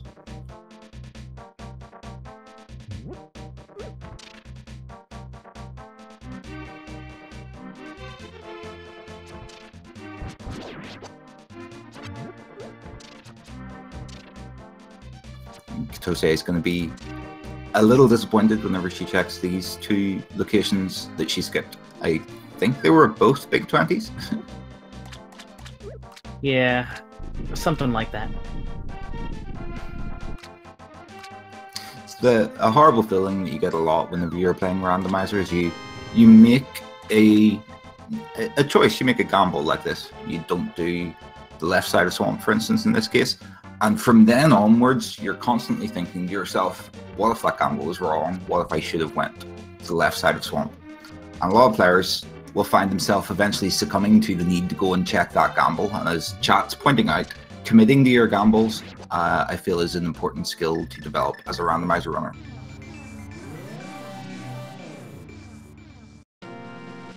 All you're really doing is just handing all that time back to your opponent that you earned in the first place, and then some. Yep, if you If you're new to this and you want to get into Randomizer, learning how to live with self-doubt and a crippling lack of confidence in your own decisions is sometimes a useful strategy. See where Bacon's going to head with his Titan's Mitts and his newly acquired Butter Sword. There's a few outlying locations here. It looks like he might check the Graveyard Ledge. He hasn't checked Bumper Cave or Skullwood yet either.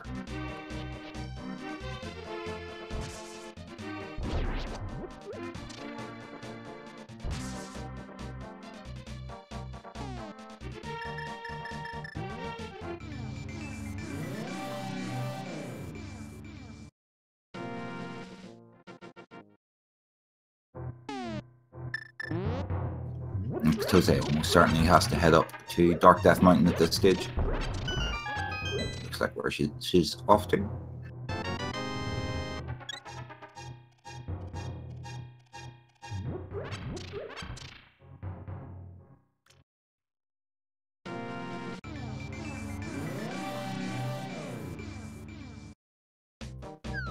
And I don't believe Kotose checked the Spike Cave either, so that's another Death Mountain check that will end up, we know it's nothing, eating up more of her time if she chooses to do that.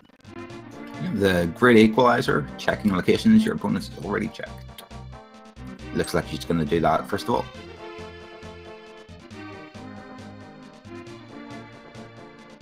Bacon is checking the Bumper Cave, which won't take very long. He's going to find a whole lot of nothing. See if he opts to check Skullwoods, or opts to go into a Pendant Dungeon, or opts to go up Dark Death Mountain. Looks like Skullwoods is going to be the play.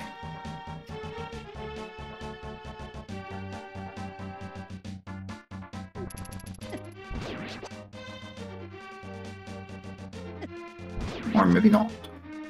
Check the overall locations down here with the hammer pegs and the purple chest and the blacksmith. Yep, so as you just said, when Bacon makes these checks of locations Kotose's already done, handing a little bit of time back to her. She's still got a reasonable lead on him, just in terms of the number of locations checked, if not the actual items and crystals possessed. Yeah, and Kotose is heading over to where the progression almost certainly is. I think we have exhausted all the other options. We're guaranteed to get something over here. What it is up for debate. We could just find the flute, or we could find a medallion to enter Turtle Rock, or we could find something like the boots to check a few more overworld locations. If you've been enjoying Kotose's hookshot strats, here's a few more. Oh, I jinxed it. Sorry. And Commentator's Curse strikes again. There are a lot of interesting strategies you can use with the hookshot that the standard game wouldn't teach you a lot of these tricks, but there's a lot of movement optimizations you can make with the hookshot, especially when you don't have boots.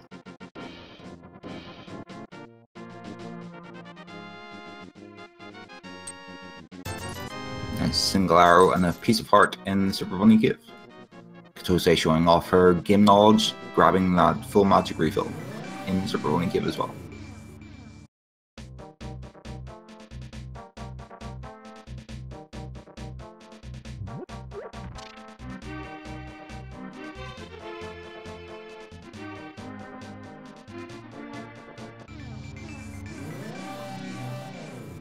And there's our flute. There's the flute and an immediate save and quit.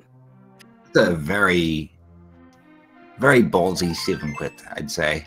We have one medallion. There's no guarantee that Mar is Bombos. Yeah, I think that's an extremely bold move to make with the boots potentially and the medallions on the table like that. Yeah, maybe not going in Turtle Rock, but I'd almost certainly check the other 3 chests in that case. Absolutely, those chests are right there. We'll see.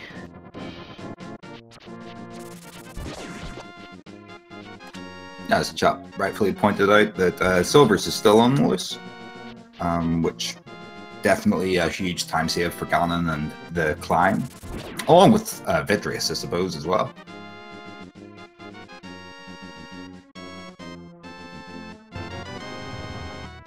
And Bacon get some blue goo.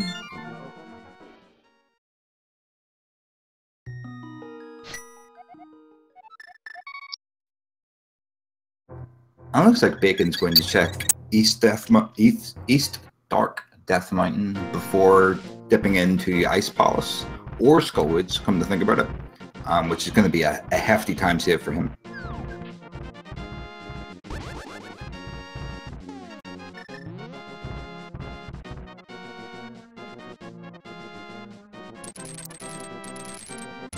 Didn't think that through very well, did you? See, we need the Bacon coin to get into Misery Mire.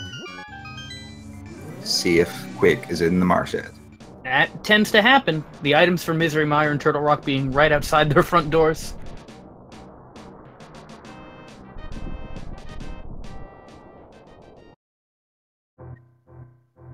Well, there you go.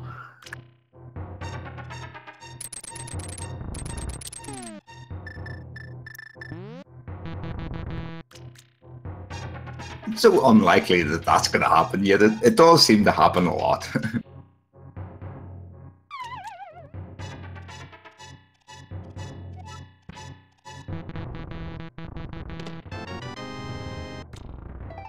Well, that is Kotose firmly in go mode, assuming that the boots are not required in Ganon's Tower.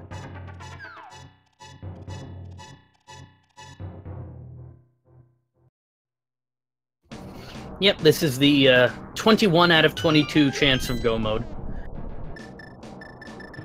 And this situation does happen quite a lot in this tournament, and the majority of runners will just take the gamble and not check too many additional chests for boots. Yep, I did it myself just yesterday in my tournament race. And Bacon making exactly the same play. I feel that, I know this is taking a bit of a double standard, but I feel that Bacon might feel a bit further behind because of the number of deaths he took to Helmsor and whatnot, and is making a concerted effort to make the gamble there. But I suppose it's the same situation. Kotose made a Swamp Palace gamble, which was correct, and then doubled back on it. So maybe both players are just feeling really behind. I feel like I'm going to have to grab this seed once the race is over and head up to Hookshot Cave and see what our runners are leaving behind there. Yeah, definitely. Definitely a good idea. I think that was an accidental mirror on Kotose's part.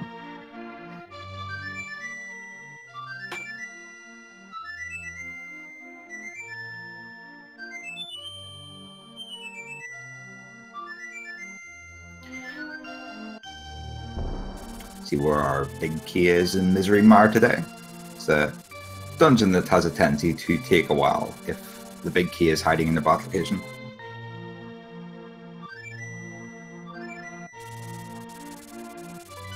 I like that Kin Samaria usage in that second room in Mire. Never thought of doing that. Little Wiz robes do line up quite nicely for it.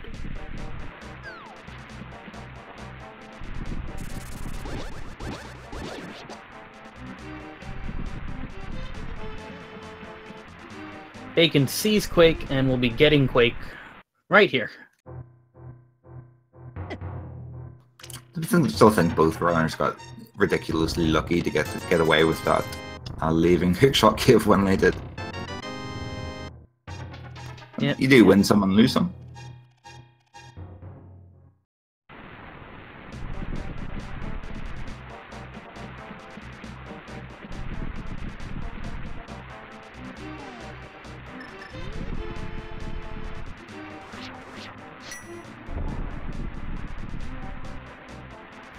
Kotose finds the big key in Misery Mire in a reasonably handy location.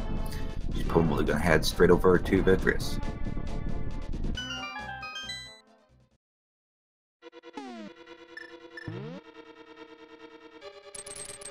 Chat is musing on the potential locations for the silver arrows. The silver arrows are always accessible, but if you know Silverless, you can kill Ganon without them. Yeah, I'm honestly hoping that silver arrows and boots are both in Hookshot Cave, just because I'm still not a massive fan of that play. Like leaving 3 chests there seems like a pretty unnecessary gamble. Yeah. But it seems to be paying off for both of these players. At least we're on even footing anyway. So if bits are required in Ganon's Tower, both players will need to go and find those bits.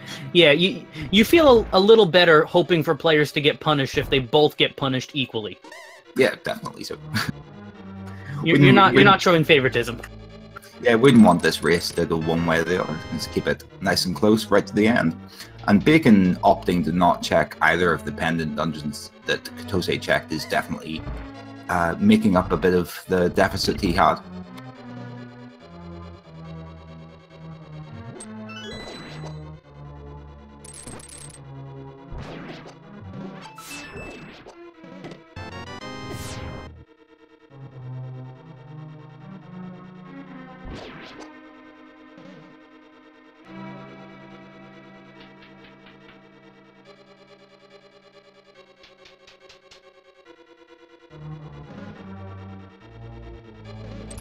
Bacon's making a very similar route to Kotose.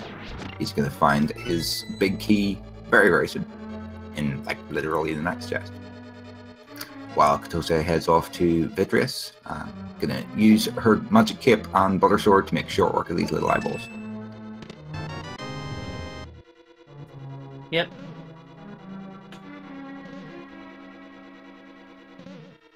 And then 8 arrows to put down the big one.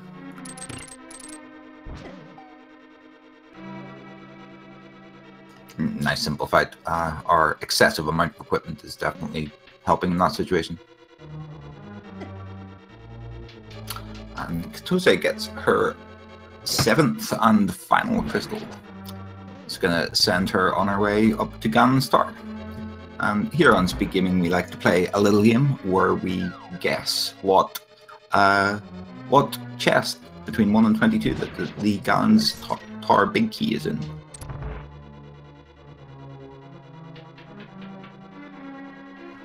Anyone who has donated at least 250 bits or is subscribed to any of the Speed Gaming channels also has a chance to be entered onto our leaderboard. There's no prizes, but leaderboards are fun. Everyone on the internet loves fake internet points. Ilyana, do you have a favorite number or location? I'm going to guess the Fire Snake room with the hook-shotable chest. I'm hoping to get a big key in that chest. I used to guess the Firebar room, but then it happened a couple of seeds ago. So that's my new location. How about yourself? I usually don't have a favorite. Usually I just I generate a random number in my head. Today it happened to be 18. 18. So, you looking for a lengthy trip into Ganon's Tower, are you? Yeah. 18 is long enough that actually, given how close this race is, Ganon's Tower gambles could make the difference. It'll definitely be interesting to see if that happens.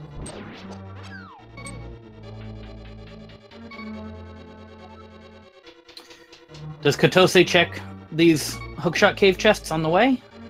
We'll see.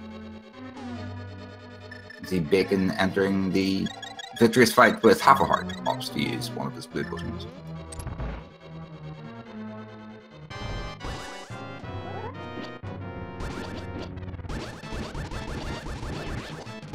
What did Kotose leave behind? A heart piece, a red rupee, and a heart piece. So, nothing essential. It's nice whenever those gambles pay off, but that's twice now that Kotose has made a minor gamble and then immediately went back on it. Yeah, once you go back on the gamble, it's no longer a gamble that paid off.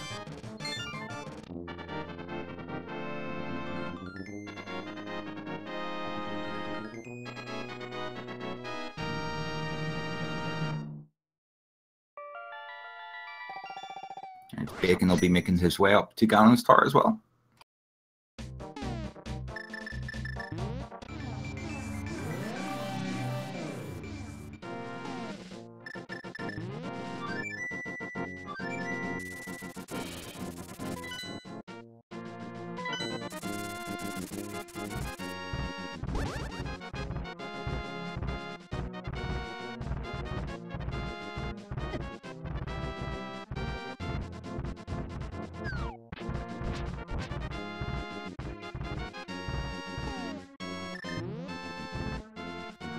Kotose, heading straight to the torch, wants to know if those boots are required.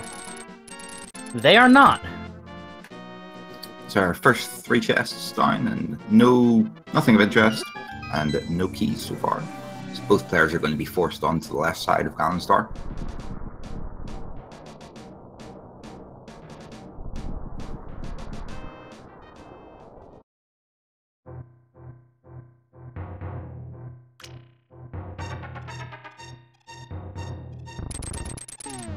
There's those keys we were after. Chest number 7 being the Ether Medallion.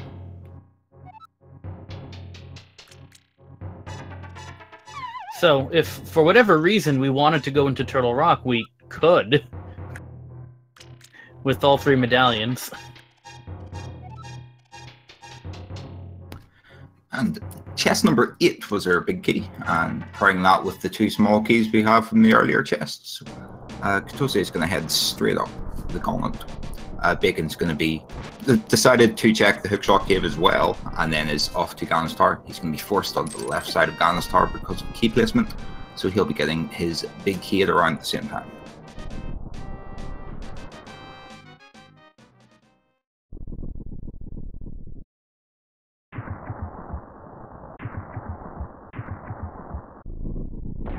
Congrats to Link V, or Link Y, possibly, with the correct answer, or so they've got the correct answer of 8.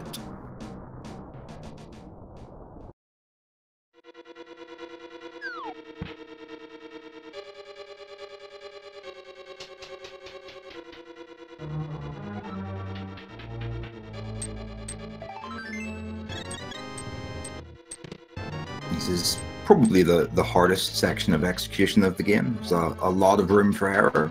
There's a lot of time that Bacon can make up, definitely.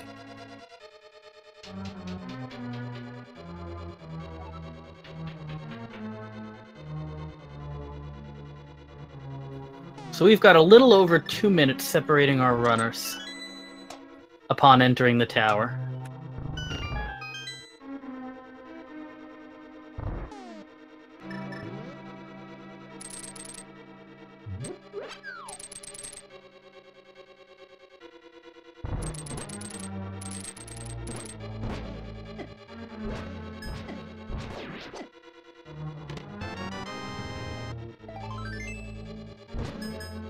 Kotose is making short work of the gauntlet, and Bacon will be picking up his big key in the next room, in the firewall room.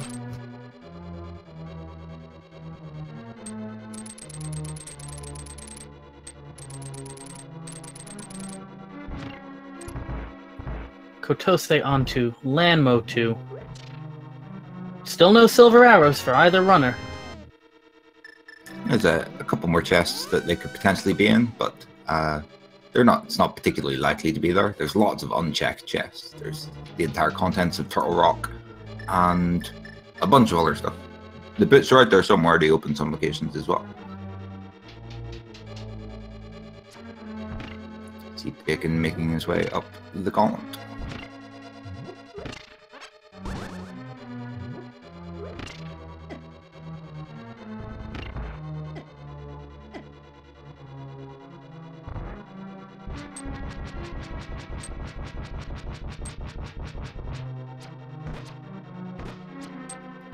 Very nice movement there on the Mimic Room.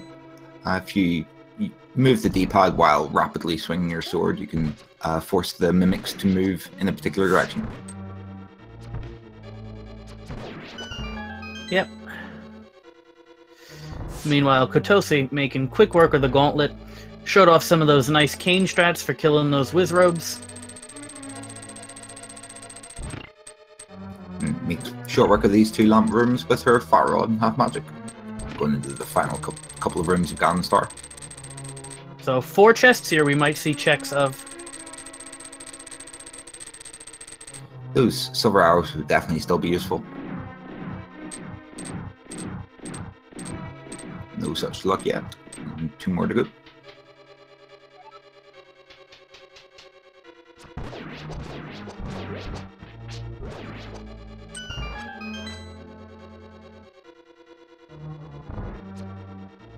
It's going to be a very close finish at this rate.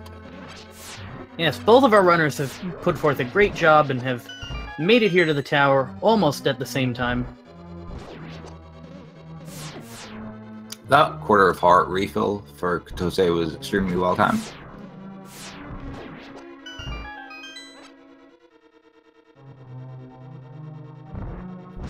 With 2 slashes, Moldorm 2 goes down, and we've got one more chest. The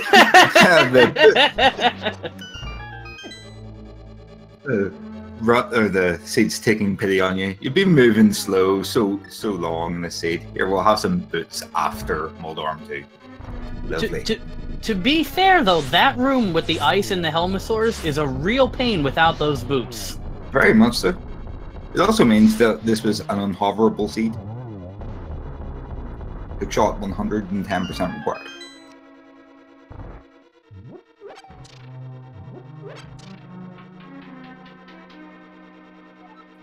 So we've got Silverless Ganon incoming. Always fantastic to see what strategies the runners use on Silverless Ganon. It can be a very, very complicated fight if you haven't practiced it very much. I suspect both these runners will be well versed in it, however.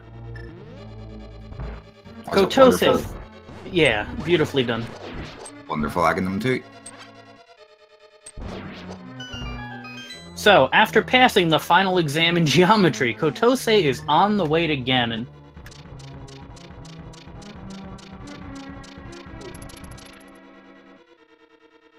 See, Bacon's not far behind her in the lamp or the torch rooms now.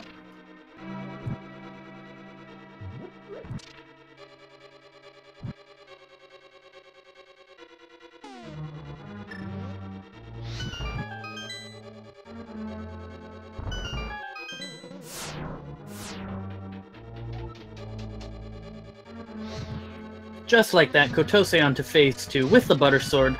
6 swings gets you into phase 2, 6 more swings will get you into phase 3. You see her making a slight pause at the end of phase 1, making absolutely certain that Ganon starts shooting firebots and stops spinning his trident. Would signal the change of the phase. And there's 4 swipes here in phase 3, and then it's 12 spins? 12 spins, yep. Tempered Sword and Golden Sword are both 12 spins. Let's see if Kotose manages to get this torch glitch. It's very important whenever you're doing the silverless strategies. She's going for it, spam the lamp at that torch. The torch glitch is a little glitch in the Ganon fight that occurs if you light the left-hand torch before the right-hand torch comes on, or goes out, sorry.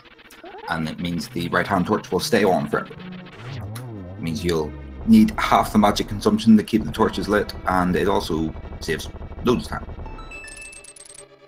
For those of you who are unfamiliar with Silverless, if you manage to hit Ganon just as he starts to teleport away, you can do damage to him even without stunning him and shooting him with a silver arrow. The easiest way to do that is with a spin attack, since you get so many frames with which to hit him. And Kotose doing a great job with it so far. Yep, she's missed very, very few. She's well on her way to finishing it off. I believe the swing you actually need to get onto Ganon is frame perfect, which is why it's almost always spins, you see, because you have so many active damage frames. Once you get your timing down and your sort of L-shaped movement for dodging those fired bats down, it's a relatively straightforward operation, and Kotose does it flawlessly. Everybody, get your GGs into chat for our Victor Kotose. She put forth a great effort and takes home the W today. Yeah, time of 1:49.09 is a fantastic time for that seed. The seed started very, very open, but that doesn't necessarily make it particularly fast. You have a lot of ground to cover, a lot of locations to check. I see Bacon is just about to start his Ganon fight right now. He's putting his GGs in chat undoubtedly there with that small pause.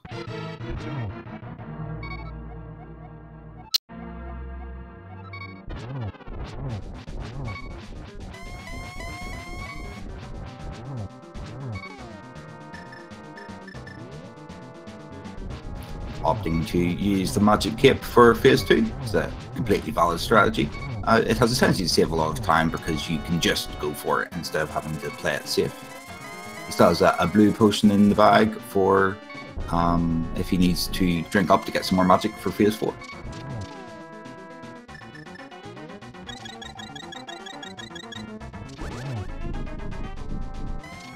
And 2 more swipes will send him on to the 4th phase of Ganon.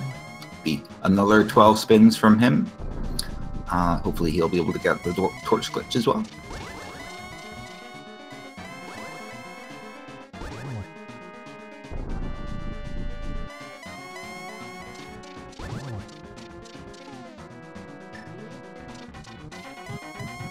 He does manage to get the torch glitch. That'll make this phase a lot more straightforward. There's his first hit, and his second, 2 for 2 so far.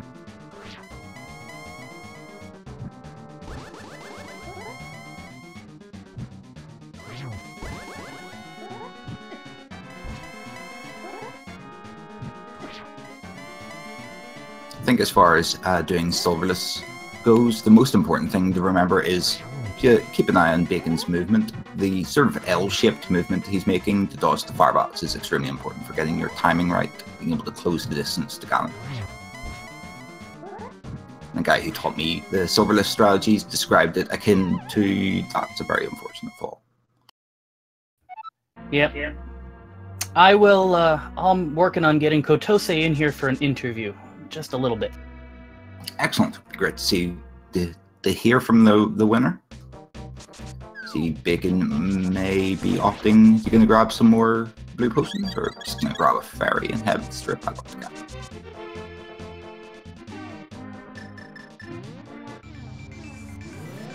Or maybe we are going to go and nip over and grab some blue potions.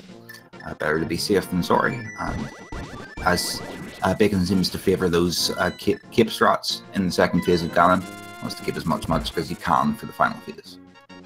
And we are joined by Kotose. Hi there. Hello. Sorry, I'm getting over a cold. No worries. GG, congratulations. Thank you. I didn't check my opponent. How's he doing? Bacon just took a fall on Ganon and is getting some potions, but it was nice and close. Did he find the silver arrows? Because I didn't. No one found the tower. Yeah, I think that's what Ganon said. So, what'd you think? Oh, that was a crazy scene. When I found the mirror and then the hook shot as early as I did, I thought that I had a huge advantage. And then nothing was in Swamp. Nothing was in Palace of Darkness. Yeah, I was just looking around everywhere for stuff after that. I think I ended up full clearing the world. Yep, you saw a lot of the world. Bacon went to Dark Death Mountain a little earlier than you did and got that flute. But he took a couple of deaths on bosses, and that's part of what made the difference here. Yeah, I was worried when I made the mistakes I did, like that accidental mirror in Misery Mire, or that fall in Hera.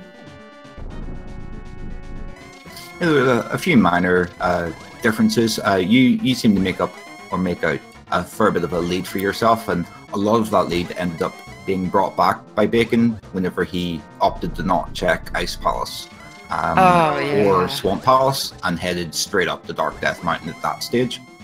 And then you had maybe about a minute and a half lead heading into Ganon's Tower and just kept that throughout the rest of the match. Whenever he typed his GG in chat for you, he had just landed after Aghanim 2. Oh, damn. That was a super close race. It was a fantastic race to watch. He's both did a fantastic job. Oh, that's great. Yeah, when I went up to Hera, I realized that I had forgotten the other half of Swamp, and I was like, oh no, what if it's there? I've already lost a race to forgetting to full clear a dungeon and finding the flute there. So I wanted to make sure it wasn't there, and it was driving me nuts. And then I figured I forgot to check pedestals, and it might be on Sahasrahla, so I figured why not do Ice Palace before I gamble on Turtle Rock, but I guess I didn't need to go in there at all. Yeah, chat's curious. You got that flute in Hookshot Cave, and you immediately bailed out. Chat was a bit worried because you only had one of the medallions. It turns out you got bailed out in Mire Shed, and interestingly enough, your opponent did exactly the same thing and left Hookshot Cave immediately. Were you expecting to have to dive into Shed for that medallion? I was just betting that it was Bombos, to be honest. I thought for sure it was Bombos that was like that the other two medallions were in Ganon's tower. And when I saw the Quake there, I did a double take, like, oh my god, no, what if I have to go back to Hookshot Cave? So excuse me. I thought I'd check the Shed and check Checkerboard Cave just in case, and didn't end up didn't end up mattering much. Well, Bacon has just finished with an official speed racing TV time of 1 hour, 55 minutes, and 32 seconds, so GG to Bacon. Absolutely, GG. He'll be in here in a moment, I hope. I think Bacon's already... Bacon's in the setup room, so I'll go down and drag him up.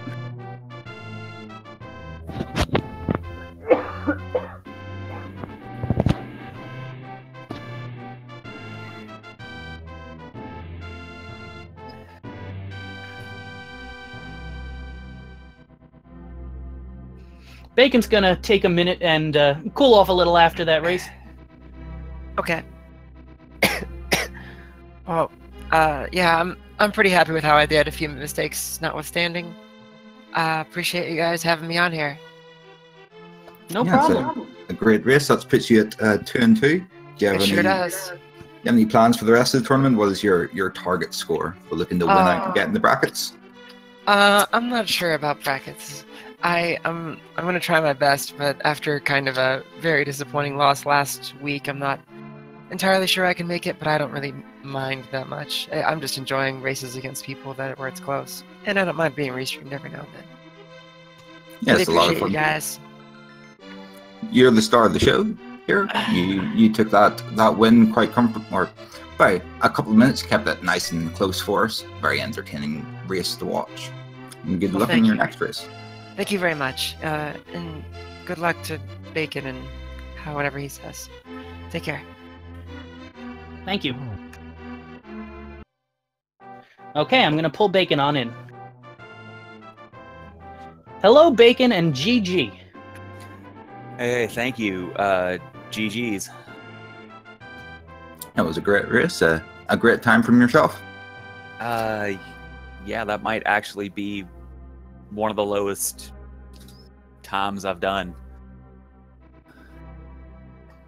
Any closing thoughts on that, Sid? Any choices you made that you regret or don't regret? Shouldn't have taken 2 swipes at Helmasaur with low health and a fighter sword. Yeah, you took 2 deaths on Helmasaur and 1 on Blind, if I recall, right? That is correct. Yeah, that's rough when you get into Dark World early. Your opponent checked Hype Cave real early, and so had Master Sword, and by the time Kotose made it to Helma, she had already been up into Death Mountain, so she had Red Mail and Tempered Sword and all of that, so the boss fights made a bit of a difference there. You made up a ton of time. You skipped Ice, she did Ice completely. So you brought it really close there in the end. You both put forth a really good race. It was very exciting to watch. Yeah, I was really hoping to stay out of Pendant Dungeons, and I'm really proud that I was able to. Yeah, in this version of the logic, it's definitely a feat to have a seed that doesn't require Pendant Dungeons, and given that we typically end up in lots of Pendant Dungeons, making the choice to not go into them and it paying off for you was a fantastic line of play. It was great writing on your part. It's all about luck. Very true. Chat's asking me to ask you about boots. So them boots. Oh, the boots. Why on that chest?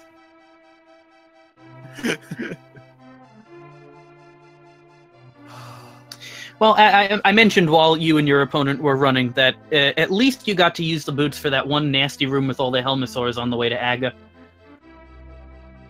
Yeah, that was nice. Something I wanted to ask you, and I got to ask Kotose because she did exactly the same thing. Both of you in Hookshot Cave got the flute from the first chest and save and quit out of there, and had to be bailed out from Mireshed finding the Quake medallion there. How did you feel about that? I saw Myra was Quake. I yelled an expletive. I went into the shed and thanked the rando gods for that one.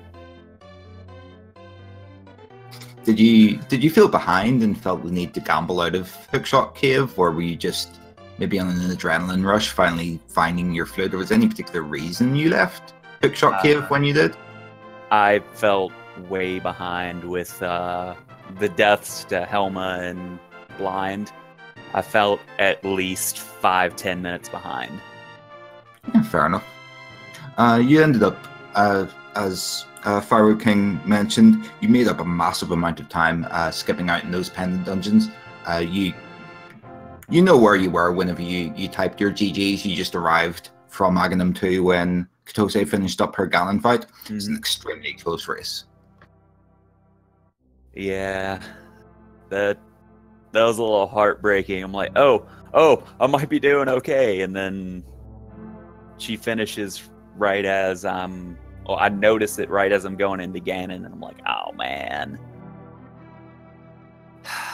So you do unfortunately drop to 1 and 3, which means your chances of getting into the brackets are kind of slim now. Are you going to play out the rest of your tournament races?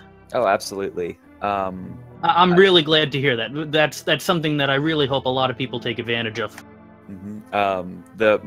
My record says 1 and 3 now, but the one win that I have was not even a real win to me. It was my opponent last week was unable to race at all, so I'm still looking for my first true win.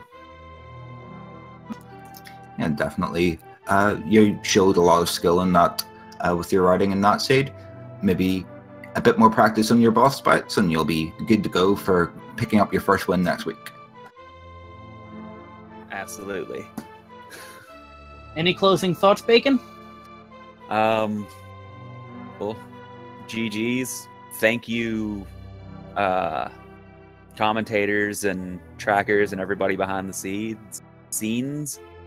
And thank you to the viewers. We wouldn't be putting these on if you guys didn't watch. We're happy to do it. It's great to see more races, lots and lots of staff to put on these tournaments.